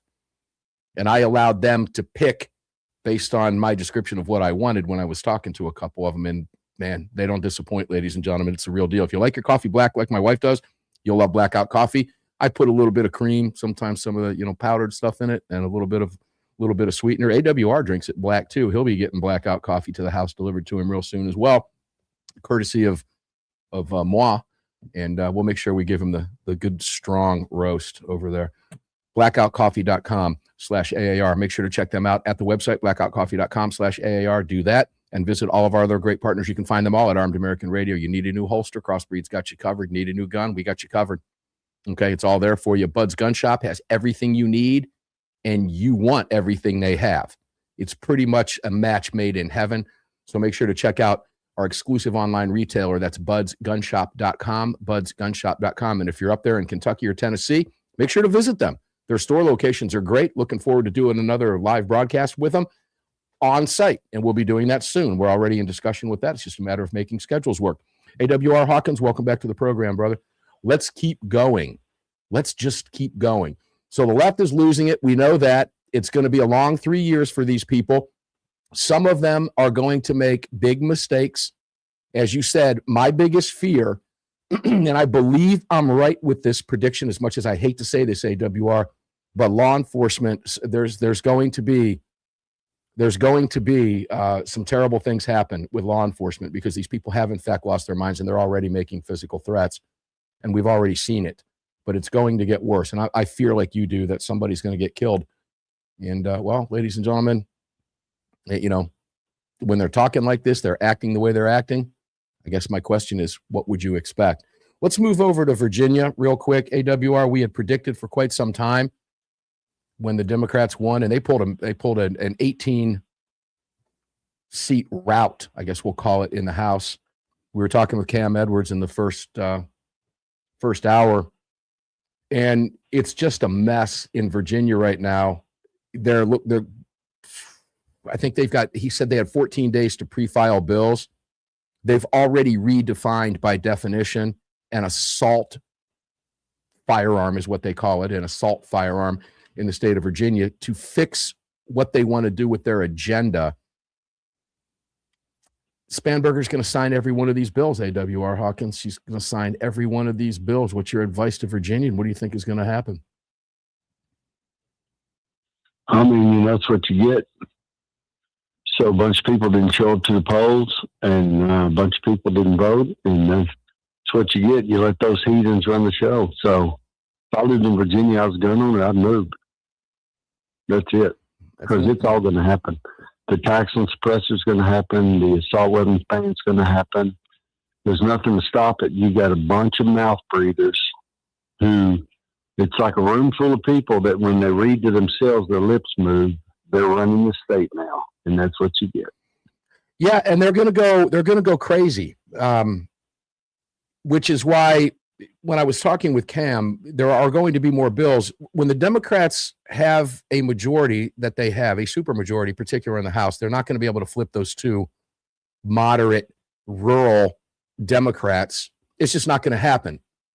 And with Spanberger wanting to sign all of these bills, none of these bills, it's my guess, and I could be wrong, this is where I'm going with this with you, they're not going to scale anything back in Virginia. They're going to make it worse as they get to debating these bills. They're going to add more nonsense because that's what Democrats do. We can, guys, if you go to Vegas, you can bet on it. All right? They're going to do it. AWR, and I transferred my sister a gun just last week. She lives in Northern Virginia. Made it very clear to her, get it done now, because they want to ban the very gun we just transferred to you. Yeah. Yeah. Well, they just want to, I mean, all you got to do is look at California to make the point you're making. Democrats don't understand guns. That won't stop them from defining what a certain type of gun is and banning it and blah, blah, blah, blah. I mean, a Democrat to me has always been worse than a terrorist. And that's because Democrats, they don't state their intentions like terrorists do, but they plan an equal amount of evil and an equal amount of freedom-crushing moves, and they try to do it under the radar. And so I at least appreciate about a terrorist that he tells me he's going to blow himself up in the middle of the city or come kill me or whatever, but a Democrat, they try to run and tell me they're running for my good, which is all a lie. And so whoever voted for these heathens, you got what you asked for. I mean, that's that. And so, sad thing for Virginia, but it's over. It's over. As long as these people are in charge, you're going to look just like California. If I lived in Virginia and had the financial freedom to do it, I'd put my house up for sale and move out right now. I mean that with my whole heart. Yeah, sadly, a lot of people are not going to be able to do that. Well, let me say this, guys, if you put your mind to it, you want to do that, you can make that happen in your life. But I understand a lot of people that say they can't. They've got family buried there. They've got businesses that they're running. I get all that. However, if you voted this way, I don't care about you, quite frankly. You get everything you deserved. I don't want to hear any whining. I don't want to hear any griping, and I don't want to hear any moaning from you. I didn't think it'd be this bad. I just hate Trump so much. Well, I didn't think it'd be this bad. It's always that bad when you put a Democrat in office, always, particularly when you give them complete and total power. Same thing in New York City. I don't want to hear you whine.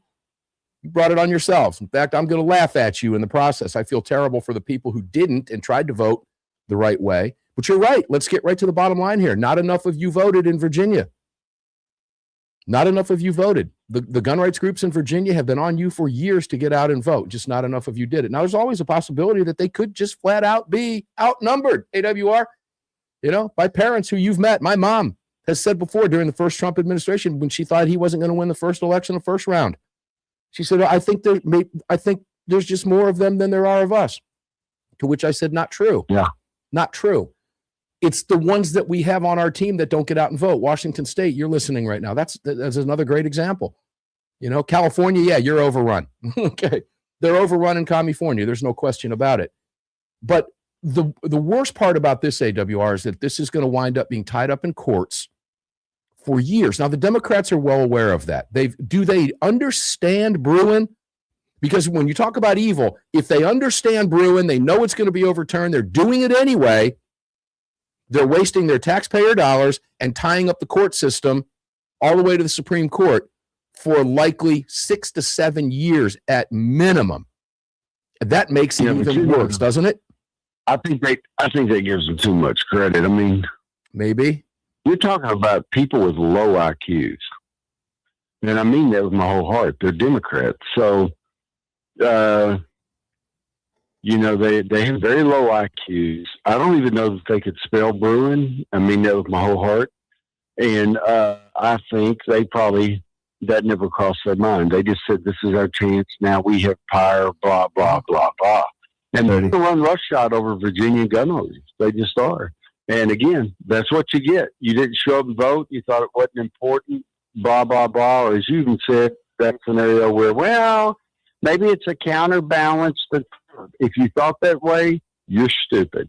And so if I were you, I'd sell my house and move out of state. Let me spell Bruin for you, ladies and gentlemen, for all you Democrats. It's real easy. It's Brewin. Bruin. There you go. It's Bruin. Brewin. Go look that up and see what you come up with. Some of you probably will do that, not knowing it's actually Bruen. Good heavens. Unbelievable. We've got one more segment with AWR Hawkins. We'll cover as much as we can. Breitbart News, make sure to check him out and follow him on all of his social media. He is the real deal. One more segment to go, then we're going to head into a classic Armed American Radio roundtable with Justin, Ryan, and Brad Premo. Don't go away. We'll be back on the other side of the break. Flip side right after this.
Guys, somebody just asked me in a text message. We were doing some on-camera testing earlier today, and I had one of my guitars out, and I desperately want to rip it for you. I would love to, but if I play anything, it's going to get me struck because of copyright. But somebody said, what kind of guitar was that? And I'll hold that up for you and show it to you because it's really cool. It really is cool.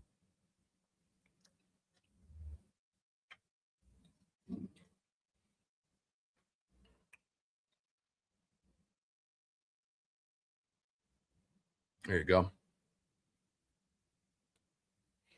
It's cleaned off. That black on that pick guard gets pretty oily and dirty, but it's a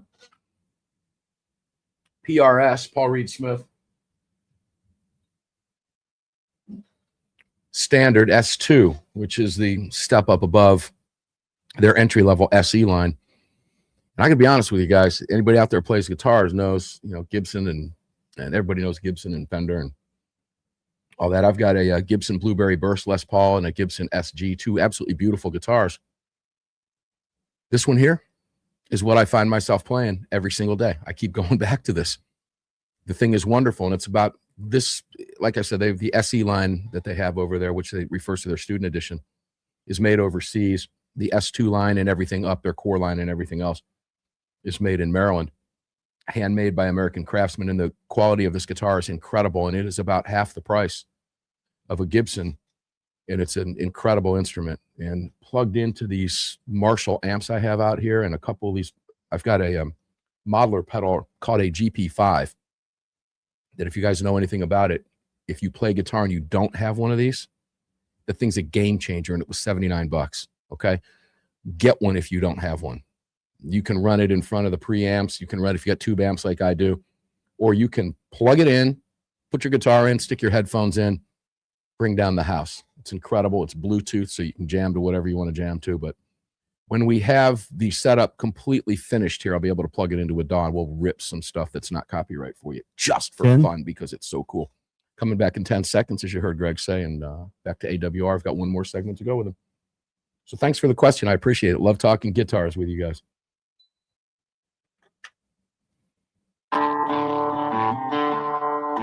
Speaking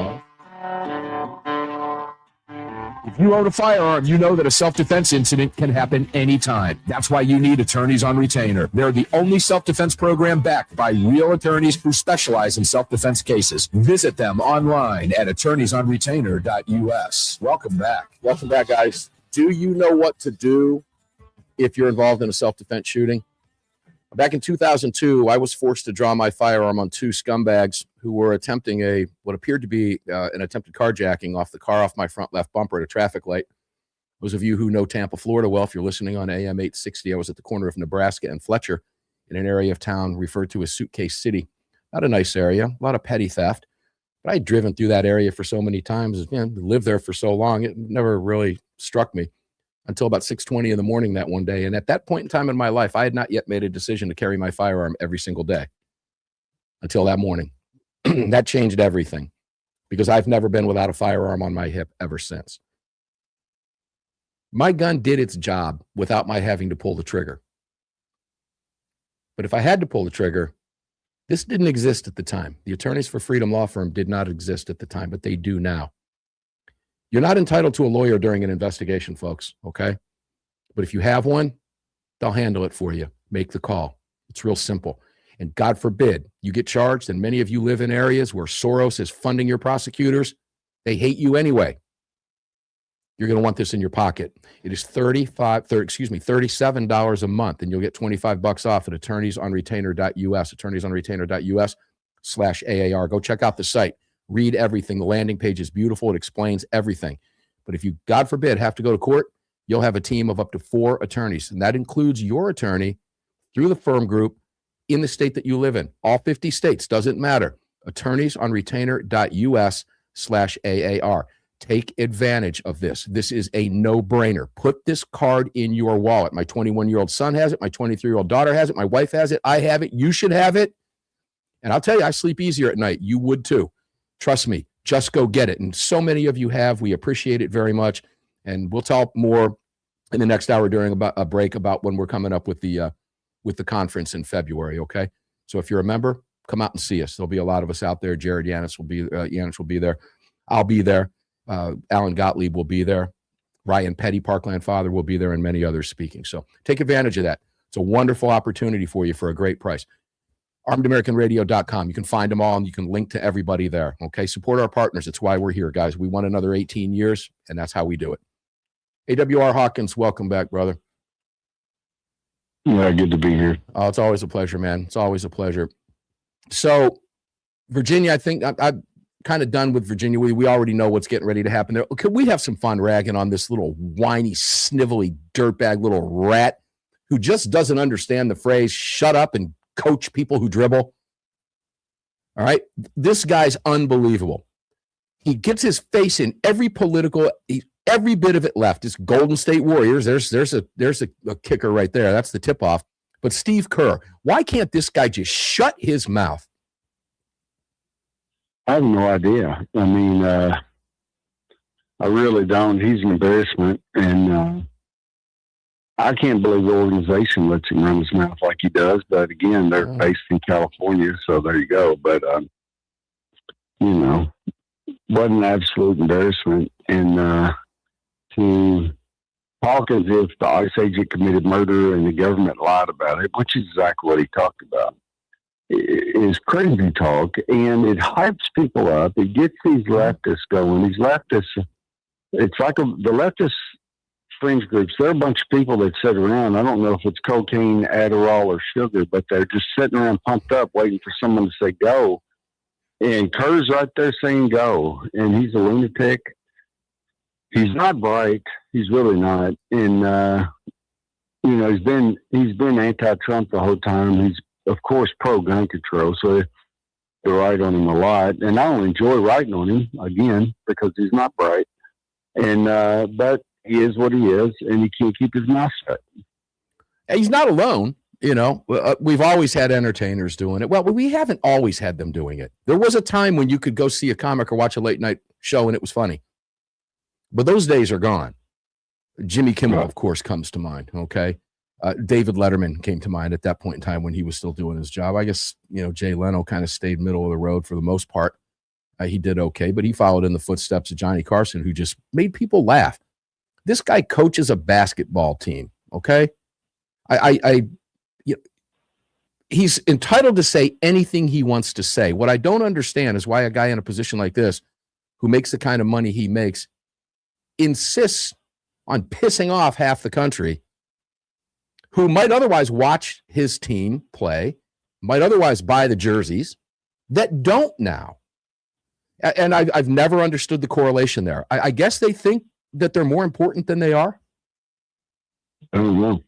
I mean, it's just like Doc Rivers, coach of the Milwaukee Bucks. Doc Rivers came out Friday and called the ice shooting straight up murder. I mean, Doc Rivers doesn't have a clue. So, well, Kerr said this. You quoted him. Let me give you the quote that you put in the article about Kerr. It's shameful that in our country we could have law enforcement officers who commit murder, like you said, and seemingly get away with it. Apparently, he's not watched the videos, or he sees something different. Yet, he's entitled to his opinion. I just don't understand why he does what he does. I do. Okay, I do. I get it. They don't think. I understand all of that. I mean, what's his option be? Do you think, I'm just asking. Shut up and dribble. The officer should lie down, exhale completely to get as thin as he can, let the car run over him, but avoid the tires, and then get up after the car runs over, and then start shooting and making arrests. I mean, these people don't think. There aren't any options. When that bumper hits your leg and that car's moving, of course, there are not any options. No, there aren't. And if I'm the cop, I'm doing the exact same thing. And I would almost love to put him in that position to see what would happen. Yeah. Well, Steve would probably piss himself. Yeah, there's always that. Who knows? Guys, look, AWR writes about this stuff every day. We cover happy ending stories with AWR all the time. Those of you who might be new to the program, a happy ending story is when you use a gun to defend yourself and you win and you go home and your family is safe and secure and you're alive. We don't care about the criminal. We don't wish somebody to die. We want you to remain safe. And if you remain safe and the criminal got what they deserved leading up to his, we've said this for years, if you attempt to deprive another American of their right to life, liberty, and pursuit of happiness, you lose your right to all three of them immediately. And that includes your death. You've earned it. I hope it hurt. You brought it on yourself. The happy ending, the people you tried to harm are home safe and alive because they had a firearm. AWR, where can people find you, brother? I'll just make it simple for you. It's Breitbart News. How about that? Is that easy enough? And on X at AWR Hawkins. Follow him, ladies and gentlemen. Get the real dope from AWR Hawkins. You hear him every week on the program now. We're going on like 15 years or something. I forget. It's been a long time. And AWR is the real deal. He'll be back next week. And I appreciate you taking the hour with us today, AWR. Just a nice kind of laid back conversation on a lot of problems going on out there. And it's fun to read what you write and to hear your perspective on the show every week. Thank you, brother, for everything that you do. Happy New Year to you for a second time. Great to be with you today. Ladies and gentlemen, when we come back from the break, we're going to have Parkland father Ryan Petty with us. Those of you who are new to the program, if you haven't heard Ryan before, he is the real deal. Ryan lost his daughter at Parkland in 2018, and that horrific shooting there. Ryan's a regular in the roundtable. He will be with us. CEO of Car Arms, Justin Moon, and former law enforcement officer and combat vet Brad Premo will be here. We'll be back at 6 minutes after on the flip side of this national break at the top of the hour. Armed American Radio Network, you're on it. We've got one more hour to go. Don't turn the dial. See you on the flip side.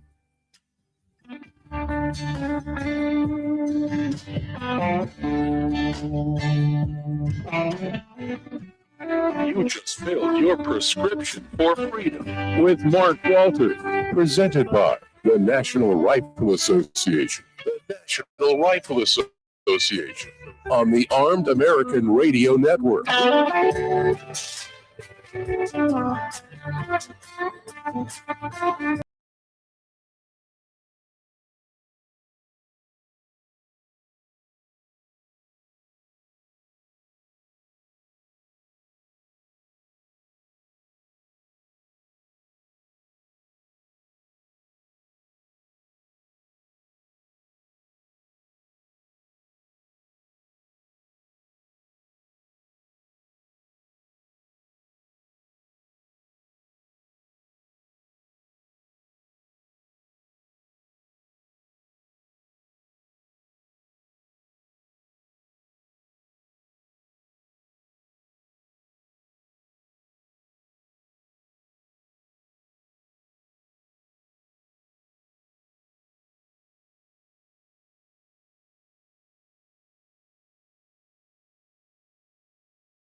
Ooh, smoking them, man, if you got them.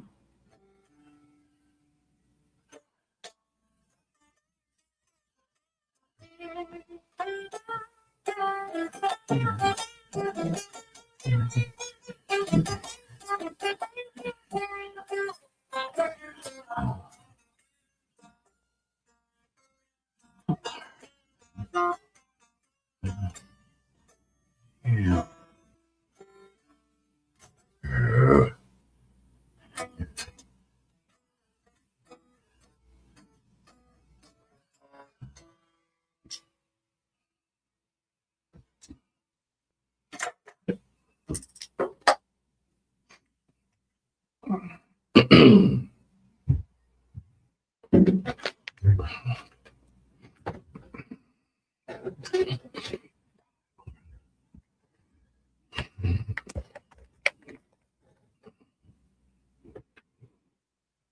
Let me know when you get the crew in, brother.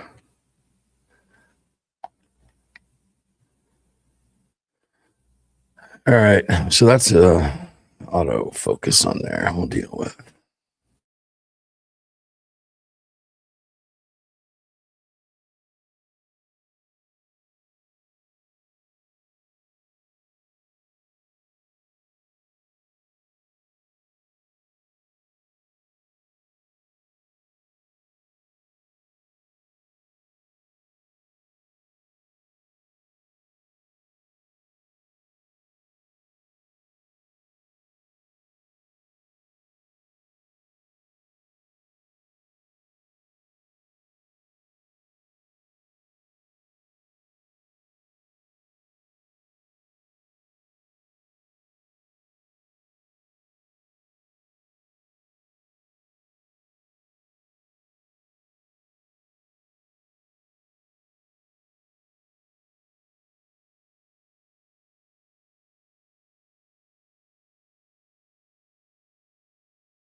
Here we go, Barbara.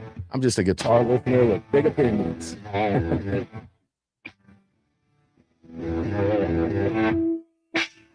This is Armed American Radio. If they want to take my guns, they're going to have to bring a station wagon and a whole lot of friends because I'm not giving them anything. From the Car Firearms Group studio at the Patriot Mobile Communication Center. Proudly presented to you by the National Rifle Association. National Rifle Association. Here is your host of Armed American Radio, the loudest conservative voice in America fighting for your rights, Mark Walters. Guys, if you're new to the show, I make it a point to remind you every single show that you need to buckle in because it flies right by, and it does. We're now 2 hours into the national radio broadcast being heard on hundreds of radio stations around the nation. To all of our great affiliates, we love each and every single one of you. I just got invited back down to do a live broadcast in Tampa, so we're going to set that up. I miss home, so I'm looking forward to going back and broadcasting from the AM 860, AM 930, Sarasota, Tampa, AM 860. The radio station down there in my hometown in Tampa, Florida. Both of them come from that facility. We'll have a great time. It's also the station where the great Mike Gallagher broadcasts, Greg, as you know, from down there at AM 860. He took my home, and I flipped up over here, and I miss it every single day. But at least Mike's down there toeing the line at AM 860. So you guys will be down there broadcasting in the near future. Looking forward to going home. Maybe run into some of you down at Carmine's when I go get my Cuban sandwich and my deviled crab down there, because if you've never had one at Carmine's, good heavens, it's good. All right, guys, welcome back in. Car Firearms Group Studios ready for you. Always CZ mic lit up for you. On-air lights are flashing. Patriot Mobile Command Center ready to go. This is, in fact, a Patriot Mobile phone. You can do the same thing, patriotmobile.com. Use the promo code AAR. The website's simple, patriotmobile.com/AAR. And they'll give you up to $500 credit if you still owe money on a phone that you want to flip over. If you own your phones outright, the whole process takes about 10 minutes. Keep your number and get the best of all major networks rolled into one. And use a company that supports the Second Amendment on the front page as part of their corporate mission statement. It doesn't get any better than that. Armed American Radio loves Patriot Mobile. Use the promo code AAR. You're going to get a month service. You're going to get the discount. You're going to get the whole 9 yards. You move 4 phones over, you're not going to get a bill for a long time. Okay? It's easy. It's all U.S.-based, predominantly Texas-based. You love it. You get the Texas accent. Texas-based service. Okay? So enjoy it. Armed American Radio continues. Greg, we're live everywhere but Rumble. I'll let you take it away from there. Well, that includes Facebook.com/Armed American Radio. Greg, take it away. We'll go to the boys. Sure. Other places to watch the show are going to be YouTube. Just do a search for Armed American Radio with Mark Walters. You can also see us over on X at AAR Mark. You can head over to armedamericanradio.org or .com. Hit that menu icon, then select your watch live or listen live option. And lastly, if you want to join our live chat, just download Telegram, create your profile, and search for Armed American Radio Conversations. It's pretty much that simple, ladies and gentlemen. Greg, thanks for that. We appreciate it very much. Which one called in first? Mm-hmm. Well, Ryan's always first, but the callers are going to be Justin today. Justin Moon, CEO of Car Arms. Welcome in, brother. You got picked. You drew the straw. How you doing, man? Welcome in. Doing good, Mark. Thanks for having me, buddy. Hey, you know all that gun control we've been talking about in Virginia? Right. Wait till you hear them. We're going to go there, and we're going to break each one of them down, and it's uglier than we ever talked about, Justin. It's worse than we even thought it was going to be, and it's only going to get worser. We make up our own words on this show, ladies and gentlemen, because we can, and we're allowed to do that. So we'll make a few up today because the real words we want to talk about, the FCC says, no, you can't do that. So we'll make up fun words. Ryan Petty, how you doing, my brother? Welcome in, my friend. Hey, great to be here, Mark. Thanks for having me on the show. Thanks for all your tech support over the last few days. I do appreciate that very much. Anytime. I love it. You're just, as long as you're not eating a peanut butter and jelly sandwich and choking on the air again this time, we're good to go. You're good, right? Everything's solid? All good. Peanut butter safely put away in the cabinet. Haagen-Dazs works well for that. You can't choke on that. It just melts away. So there's just a, I guess we'll call that a tidbit, a little bit of information. Brad Premo, former law enforcement officer for many years, combat vet, been there, surfed it, and done it. Longtime contributor to the Roundtable. How you doing, man? I'm doing great, Mark. How are you today? I'm doing good. I can be honest with you. I got a little bit angry. The news in Virginia hit, and we're going to talk about 3 predominant topics. Of course, we're going to talk about ICE. We're going to talk about the Antifa thugs that are now threatening and now using the Second Amendment. You know, this is why we were given the Second Amendment, et cetera. But now this is interesting. We're going to talk about this because there's truth to that statement, but we're going to break down the truth to the statement.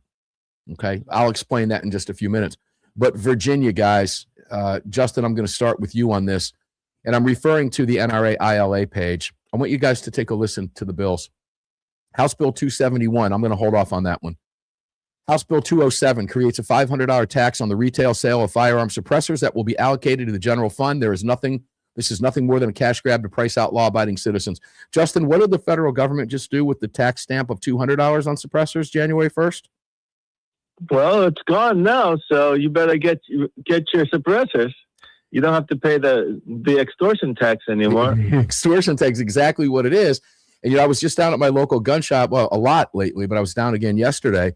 Suppressor sales are going through the roof, which is we knew that was going to happen because we're now not extorted for the $200. Virginia wants to up it by $300, make it $500 if you live in the great state of Virginia, the Commonwealth, because Democrats are in control now. Obviously, that will be fought in court, but guys, it's going to take years, and it's coming. Now, Senate Bill 27 and House Bill 21 create sweeping new standards of responsible conduct for members of the firearm industry. Justin, would you remind people what you do? Well, we make legal guns, which are regulated by the federal government, and we sell them lawfully to the public.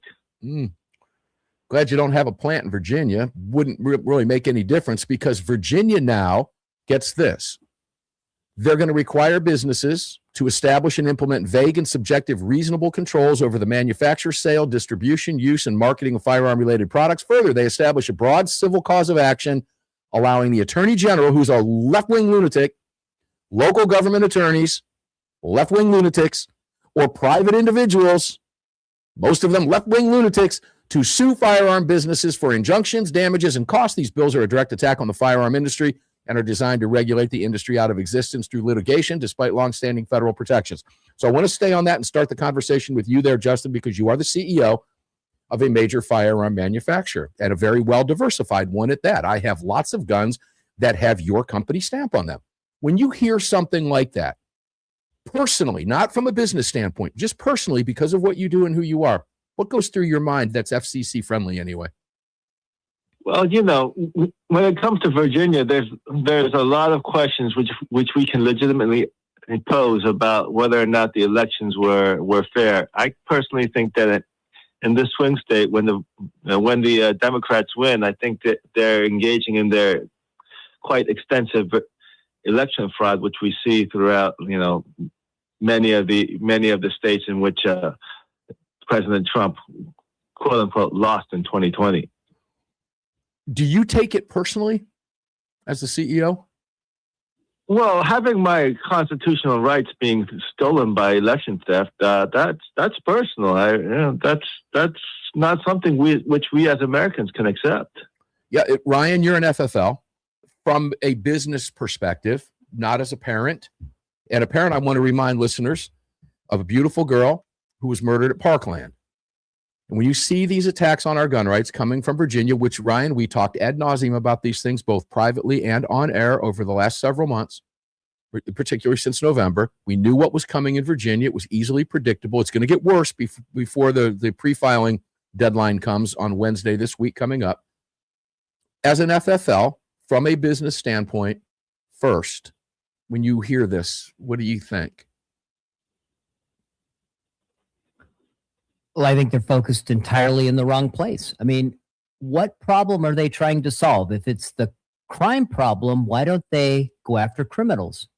What about attacking the rights of law-abiding citizens is going to solve the criminality problem that they supposedly are solving in Virginia?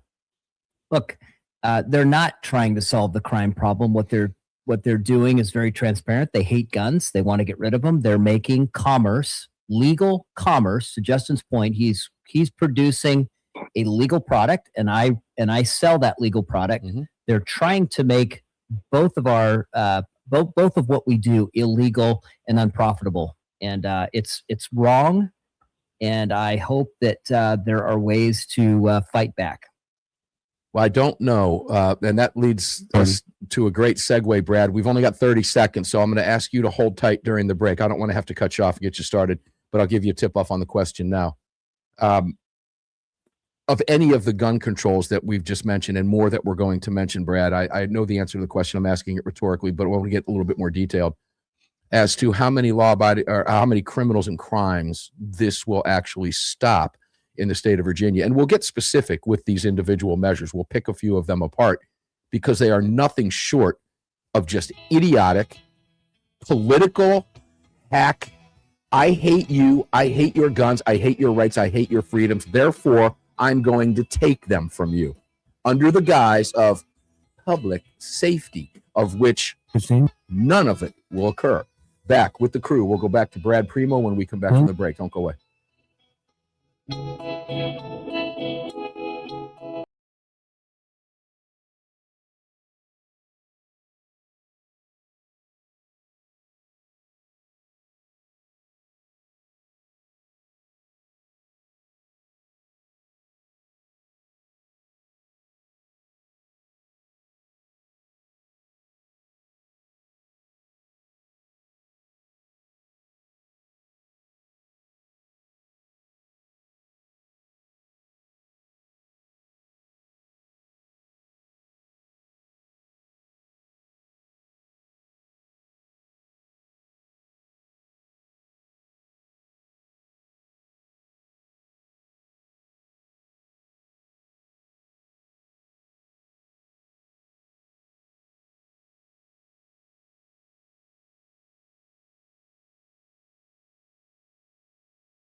Oh, indeed. The pleasure is all mine. As I mentioned in the previous break, buckle in, put your seatbelts on, because this hour is going to fly right by. That first segment certainly did, and it always does. And we would hope that you would visit all of our great sponsors that make the show possible. 17 years on the nation's airwaves and brought us up to one of the top 100 shows in the nation. And that's quite the honor and a privilege. And we are really, really thrilled about that. We couldn't have done it without you. We couldn't have done it without our great sponsors. And of course, without our fantastic affiliates across the country. So please visit them all and support them at armedamericanradio.com or .org. We got them both covered for you. Car Arms Studios lit up, CZ Mic on fire for you, Patriot Mobile booth ready to roll, all being brought to you by the great National Rifle Association. Make sure to join them as well. Brad Premo, let's go back to you on this. And I want to start getting a little bit more specific about what it is we're talking about here. And what I would say is, as we begin to break these down, okay, think in terms of what it is the Democrats are telling us these bills will do versus what we know they won't do or will do. Because we know the facts. We know what the bills won't do. We know what the bills will do. Let's start again. Let's go back to the attack on the firearms industry itself. You talk with Justin every week here on the program. We got the Protection of Lawful Commerce and Arms Act, right? Which is designed specifically to keep this from happening. But the Democrats in Virginia don't give a crap. And they're going to do this anyway, knowing it's going to go to court and be tied up for years. Every single one of these will go to court. There's no question about it. So what's the end game here? The end game. When they know all of this, what's their end game, Brad, specifically? Well, I mean, look, I don't actually think it's the guns that they hate so much. It's us. It's us that they hate. We oppose the people like us. We oppose them at every step. And a common trait that most of us share is gun ownership. So that's why they pick that out as a pain point to attack. But let's face it, they hate us. I mean, you can see what's going on in the country right now. You can look in the history. I mean, look, Virginia just, 6 years ago had a massive pro-Second Amendment protest on Capitol Hill. 20,000 or 30,000, gun owners showed up, most of them armed, and there wasn't a single incident. The governor at the time, was declaring a state of emergency because he was afraid of quote-unquote neo-Nazis causing trouble, which is another manufactured boogeyman. I mean, when you go to the ATM at night, you're not looking over your shoulder for a neo-Nazi, are you? Of course not. Mm-hmm. It's not an actual boogeyman. But that's how they kind of paint all of us as this boogeyman to go after, and it justifies, these frivolous laws that are eventually going to get tossed out in court, but it's going to bleed cash. The one thing the government has over citizens is that they can outlast you in court. They can go forever because they have your money at the point of a gun. Right? If you don't pay your taxes, they're going to come after you. So, ultimately, the bottom line is that they want to destroy the right wing. They want to destroy conservative thinking people by any means possible. And if they can pass laws to bankrupt you, they'll do it. If they can weaponize the justice system to destroy, to imprison you or bankrupt you, they'll do it. We've seen them do it already to the people in the Trump administration the first time around. There's nothing that they won't do, but ultimately, all these laws are meant to destroy us as people. I don't think they'll be effective in destroying, writ large firearms rights, but they're going to find some people, going to try to make an example out of them as a way to try to frighten people maybe on the fringes or people who are kind of on the fence into their camp. Yeah, and Justin, one of the ways they're going to do that is take a listen to Senate Bill 38 and House Bill 93.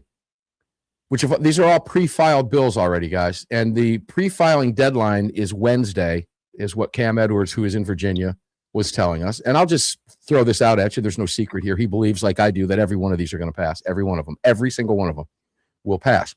The Democrats, when they start to quote-unquote debate the bills, they're not debating anything. They're just going through protocol. That's all they're doing. And if they do anything, they're going to add more infringements to it because that's what Democrats do, particularly when it comes to guns. Expands Virginia's existing prohibited person restrictions to affect individuals who live in the same household as someone who is prohibited. Now, Justin, what that means is people that live, lawful gun owners will lose their rights based solely, according to the NRA, on the actions or status of another household member. It's just another attack to keep yet one more person from owning one of your products, Justin.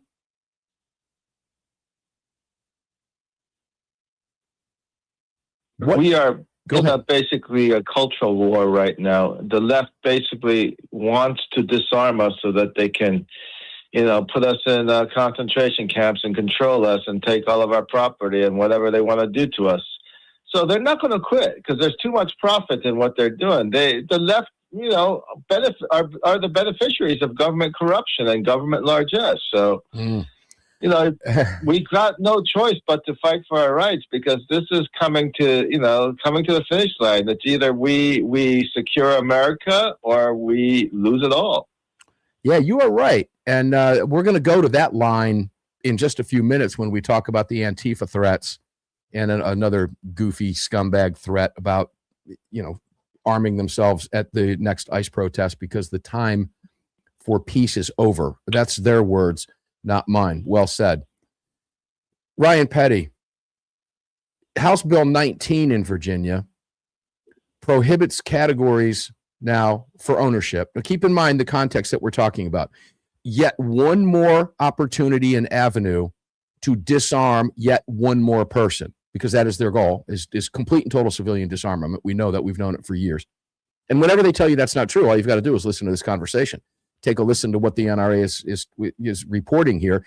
And they're not reporting this as of their own opinion. They're giving you the bills that have already been pre-filed that are going to pass, and the Democrat Spanberger will sign. But it expands prohibiting categories for misdemeanor crimes, certain misdemeanor crimes. So now it's not a felony. It's a misdemeanor crime. And now you lose your right to keep and bear arms. It's just one more step. What happens after misdemeanor? Then what? Your tint windows are too dark? Traffic tickets can be misdemeanors, are misdemeanors. Your tint's too dark? Yeah. Look, what next? They're not interested in actually solving crime here, right? So Brad's absolutely right. This is about their hate for us. This is about their desire for power and their desire to control us. So yes, it will continue to ratchet down to the point where no one that they don't approve of will be able to keep and bear arms. And so we've got to Ryan's in my head right we've now. got to push against that. We've got to fire back at them and say, no, enough is enough. This is going too far. We've got to spin up the lawsuit machines and all the other things that we do to prevent this kind of nonsense from happening. But my question to them, if I'm a Republican legislator in the Virginia legislature, as these bills come up through committee, why aren't you putting career criminals in prison? You're not doing that. You want to get Joe Schmo. You want to take Joe Schmo's guns away, but you don't care if the career criminal has committed 16 felonies. Hold on to that thought. When we come back, we're going to dig even deeper. Don't go away. 2 more segments in a fast-moving roundtable. We'll be right back.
It was proudly being brought to you by Blackout Coffee. Visit them at blackoutcoffee.com/AAR. Grab that discount and free shipping. Welcome back to the show. Yeah, welcome back to the show, guys. Excuse me. Armed American Radio's Monster Cast continues. It is a fast-moving roundtable. Good heavens. It always is. You're in the Car Firearms Group studios with me, Mark Walters, filling your prescription for freedom today and every day. And on the Monster Cast here, we're in front of the CZ USA microphone. We love CZ. Great guns, great company, great people. Car Firearms Group Studios. I mean, come on, man. Guys, if you've never pulled the trigger on a car, well, you're missing out. I would highly recommend it. And, of course, it's all being brought to you by the Great National Rifle Association. Please make sure to visit them. Guys, give us a year, man, okay? $35. We need your help. I say we because we're the NRA, all right? And we need your help. It's real simple. We make it so easy for you. Visit nra.org/AAR, nra.org/AAR, or we can make it simple. Just go to armedamericanradio.com. You find all of our partners right there on the sponsor page, and bam, there you go. And if you are interested in advertising on Armed American Radio, reach out to me at the website. There's a link for you to click. Be more than happy to talk with you. We get a lot of you that come in and ask those questions. You got a great product. We'd like to talk with you. blackoutcoffee.com, budsgunshop.com. Make sure to check out Blackout Coffee. I had how many cups, Greg, today? 2 to start my day. Good, strong coffee. Love it. And I don't mean strong with a whole bunch of caffeine. I just mean it's just a good, robust, strong coffee. And you'll like it. I can promise you. Blackoutcoffee.com, budsgunshop.com, crossbreedholsters.com, heavensharvest.com. Make sure to visit them for your emergency food supplies. I got a ton of that stuff. I sleep easy at night because I have that food supply. You should too, by the way. And, of course, attorneys on retainer. They're all there for you at armedamericanradio.com. We ended that segment with Ryan Petty. Brad, let's go back to you. And we'll stay on the theme with you, with all of you, of course.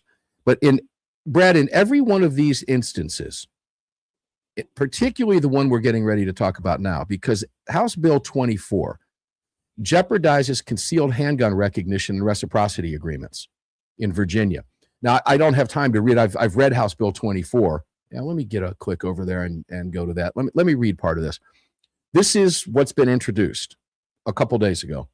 Provides that the superintendent of state police, in consultation with the office of the AG, a left-wing wacko, shall determine whether other states meet the statutory qualifications for Virginia to recognize the concealed handgun permit of a person from such other state. Now, when I say left-wing wacko, Brad, as you recall, the attorney general in Virginia was the one that wished Republicans dead. Okay? Wanted to shoot them. This was the Virginia's attorney general. Under current law in Virginia, any out-of-state permit is recognized in the Commonwealth, provided that the issuing authority provides the means for instantaneous verification, blah, blah, blah, goes on down. This bill requires the superintendent of state police, in consultation with the office of AG, the guy who hates you and wants you dead, and made it clear, and still somehow won, to review any agreements for reciprocal recognition that are in place with any other states as of July 1, 2026, coming up quick, to determine whether the requirements and qualifications of those states' laws are adequate to prevent possession of a permit or license by persons who would be denied a permit in the Commonwealth, and revoke any reciprocal agreements or recognition of any states that do not meet such requirements or qualifications by December 1, 2026. Brad, I live in a state that does not require any training for me to get a concealed carry permit. I also live in a constitutional carry state, which Virginia is not as well. In other words, once this passes, and it will, once it is signed by Spanberger, and it will be, it is likely that Georgia will not meet the requirements. Now, I have my Georgia permit, even though I don't need it here. I have family in Virginia. I have long history in Virginia, graduated college there, lived in Virginia Beach, lived in Richmond, lived in Midlothian, Reston, Herndon. Know the state well, have family there. If I go back, my Georgia permit will no longer be recognized because we don't require training that meets the Democrat standard in Virginia. Multiply that by numerous states across the country, Brad, and yet every single one of these that we've just talked about, the previous 3, do what? Deny yet again, yet another person from being armed in the state of Virginia. True? Yeah. I mean, a pattern developing is what I'm saying.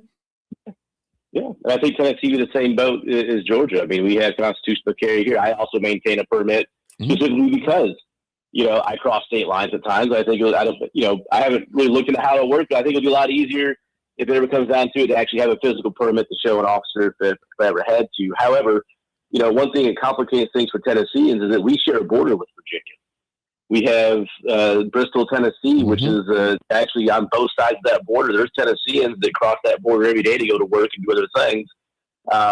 You got to wonder how it's going to affect them. And the only way, well, not the only way, but, this is another good reason why we need national reciprocity, enshrined in federal law. Because, you have instances like people that live in Bristol, Tennessee, that live in Tennessee and work in Virginia. So why is it that Virginia gets to strip Tennesseans of their constitutional rights? I don't think that's going to fly. But like you get back to, it is anything that they could think of to deprive citizens of their right to keep and bear arms, whether they're a law-abiding citizen or not. As a matter of fact, they target law-abiding citizens, not criminals. Anything they can do to make your life harder or make you miserable or otherwise make it so you cannot protect yourself from them and their mobs, they're going to do it. And that's just the bottom line. So let's ask the humorous question of you, Justin. Can't wait to hear this response. How many criminals, and if you've ever been to Bristol, by the way, ladies and gentlemen, it's wild. You cross the double yellow line and you're in Virginia. If you cross the double yellow line, you're in Tennessee. If you're weaving between two states. Okay. Justin, how many criminals do you believe, and I don't need a specific number, just a general, what you think might be the case. How many criminals in Tennessee that weave across that line to go to Virginia to commit a crime on the other side of that line are going to say, oh, no, I can't go to Virginia. I can't rob that liquor store. Those of you who live there know what I'm talking about. I can't rob that liquor store because my permit's no good in Virginia anymore. I have to rob the liquor store over here in Tennessee. How many criminals do you think are ever going to say that, Justin? I think that would be zero, Mark. I mean, do they? They honestly believe we're stupid enough to fall for this. In other words, these laws impact only who, Justin? It only impacts those who want to follow the law-abiding citizen, and that's the category of citizen which the Democrats want to enslave. They want to turn us into slaves. They do not want us to be free. Yeah, and guys, laws like this prove this. So when you hear, Ryan, this guise of it's about public safety, I'll tell you, I can't use the words I want to on FCC-controlled airwaves, but I'll just say it's a pile of, and you get it, it's a load of you get it. It is pure nonsense coming from these people who will look at you directly into a camera at midnight and tell you the sun is shining. And if you disagree with them, they'll have you thrown out of the press conference. Okay? Not one criminal has ever said, oh, man, golly, I got to get a background check before I can use OG's gun over here. Nah, I got to wait until I get a background check. We have to put that robbery off until tomorrow or next week or however many days it is. And believe me, there's a wait coming in Virginia as well, too. They're going to try to extend that one, guys, before the pre-filing is done. So, Ryan, what is your advice to that person who crosses that line, as Brad pointed out, to maybe work across that double yellow line that is just literally across the street? They can walk across the street and be in Virginia and then go back to work in Tennessee or vice versa. What's your advice to those people after this nonsense is signed? Because it will be. Maybe move. At some point, if you can't stop the insanity of the left, you just have to separate yourselves, right? We just, it's this national sorting and filtering, I think, that's already going on, right? We've got folks leaving blue states and moving to red states because it's just become unbearable to live there. I've got a friend that's out in Washington State, and he's been fighting for sanity in Washington State, but they look at California every week and say, "Hold my beer," So they've gone absolutely nuts. And unfortunately, I think at some point you just have to say, look, if there's super majorities in that state, you can't do anything about it. You're just going to have to move. Yeah, when we come back, I'll give you my advice on it, ladies and gentlemen. And it's some of you aren't going to like it. Armed American Radio listeners will like it. The lefties that might be tuned in are not going to like it. And I couldn't really care less. I really don't care. I'll give you a hint, though. No Democrat in Virginia has the moral authority to tell me that I can't arm myself for my own personal protection. None. So you probably know where I'm going. Because, ladies and gentlemen, here's where we're going to approach this next. The red line is being drawn in Virginia. Now you're forced to make decisions. We'll talk about what those are when we come back. Don't go away. One more segment. Armed American Radio listeners.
This segment is brought to you by Attorneys on Retainer. Get the only self-defense program for gun owners backed by a real law firm, the Attorneys for Freedom. Visit them online at attorneysonretainer.us. Welcome back. Yeah, that's a pretty smart thing to do, ladies and gentlemen, okay? I have that card, and you hear me talk about it every hour on the program. But, you know, a lot of times what I don't mention is what's on the back of the card, which is really important.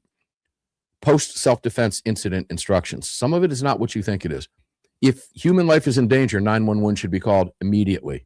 Medical attention is needed immediately. Someone is injured, send help. Provide address and end the call. And why would you want to do that? I'll tell you why you want to do it. Because the call is being recorded. And anything you say can and will be used against you. Anything you say can and will be used against you. You know, if it's a high-profile incident, wherever you happen to be, guess what? You've heard the 911 calls released. It's public record.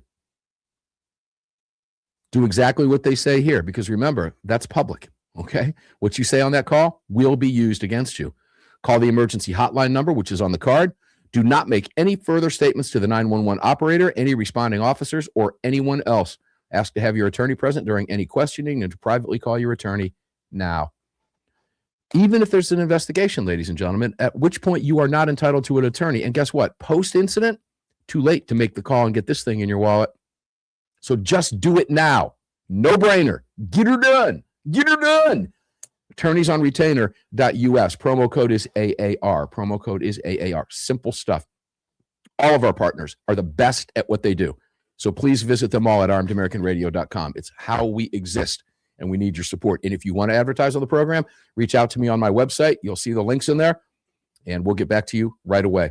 Brad Premo, I alluded to what I would do, and what I say what I would do. It's likely I will be in Virginia again because of my history and family at some point. Is there a Democrat alive today that has the moral authority to tell me that I can't defend my life while I'm in their state? No, there's nobody allowed to do that. Republican, Democrat, anybody, especially Democrats.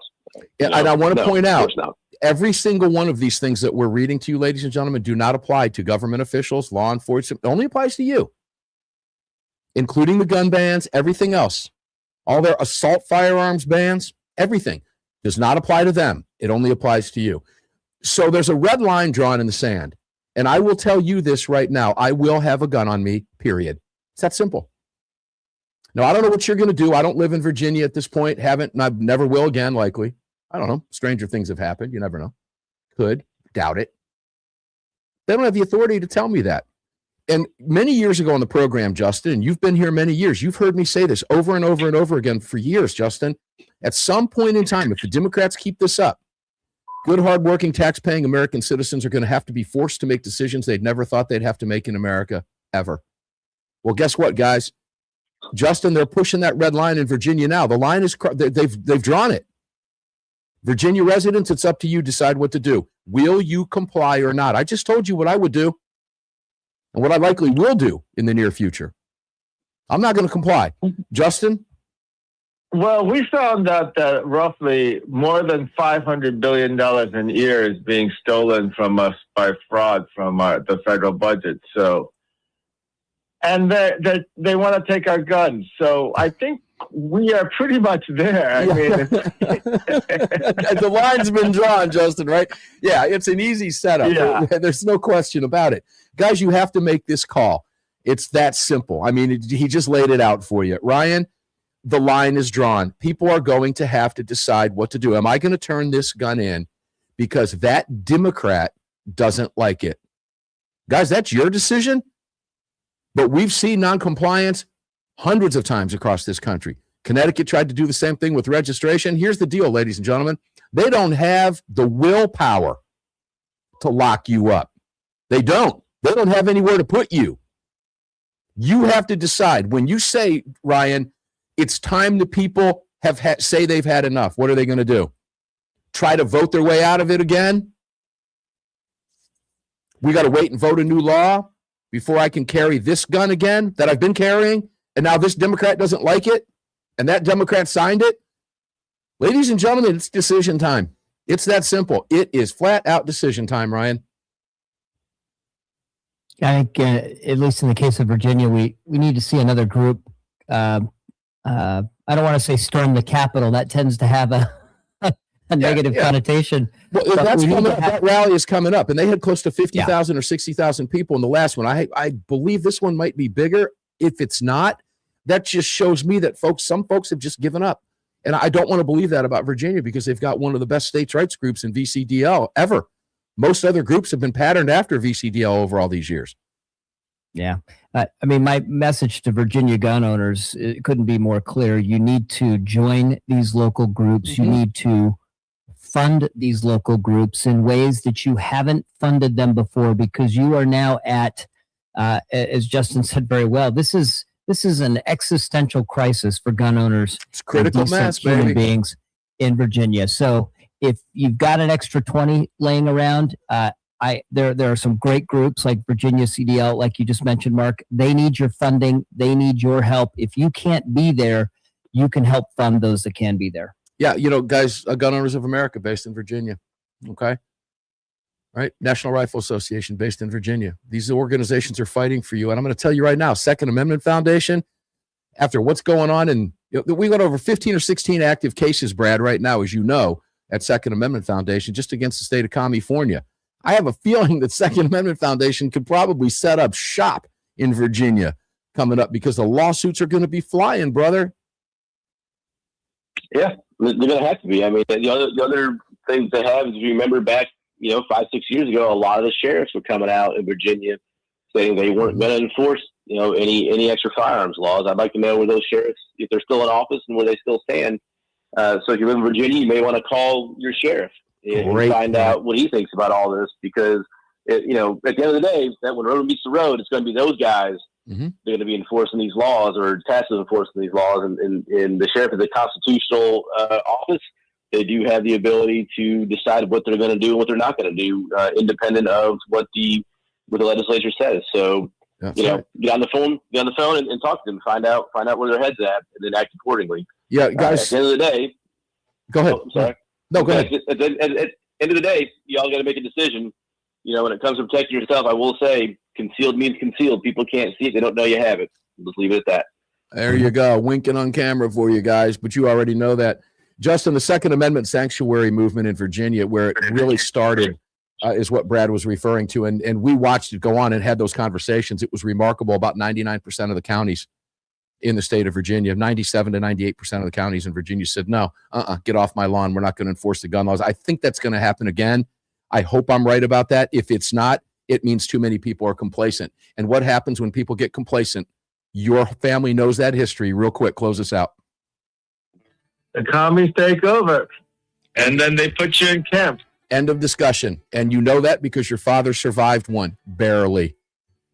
If it weren't for the Americans, he wouldn't be. It's absolutely correct. Ladies and gentlemen, another roundtable in the bag, a powerful one. It's always fun. You guys, you live in Virginia, you got a lot to think about. You really have a lot to think about. I'm not going to tell you to pack up and go if you can, and it's you can do it. Now's the time to do it, to be honest with you, because all of this is coming. This isn't just a threat now. It's upon you. It's real. It's going to pass. It's going to be signed. You have decisions to make, sadly. Guys, we're going to get up and do it again tomorrow, precisely because they don't want us having these conversations, which is why we're going to have these conversations, and we're going to do it loudly until we meet on the radio tomorrow. Carry on, carry often, carry absolutely everywhere. Never, ever, ever leave your cave without your club. No self-respecting caveman would have ever been caught outside his cave without his club. Enjoy your day. Stay safe. See you on the radio tomorrow. You just filled your prescription for freedom with Mark Walters, presented by the National Rifle Association. The National Rifle Association on the Armed American Radio Network.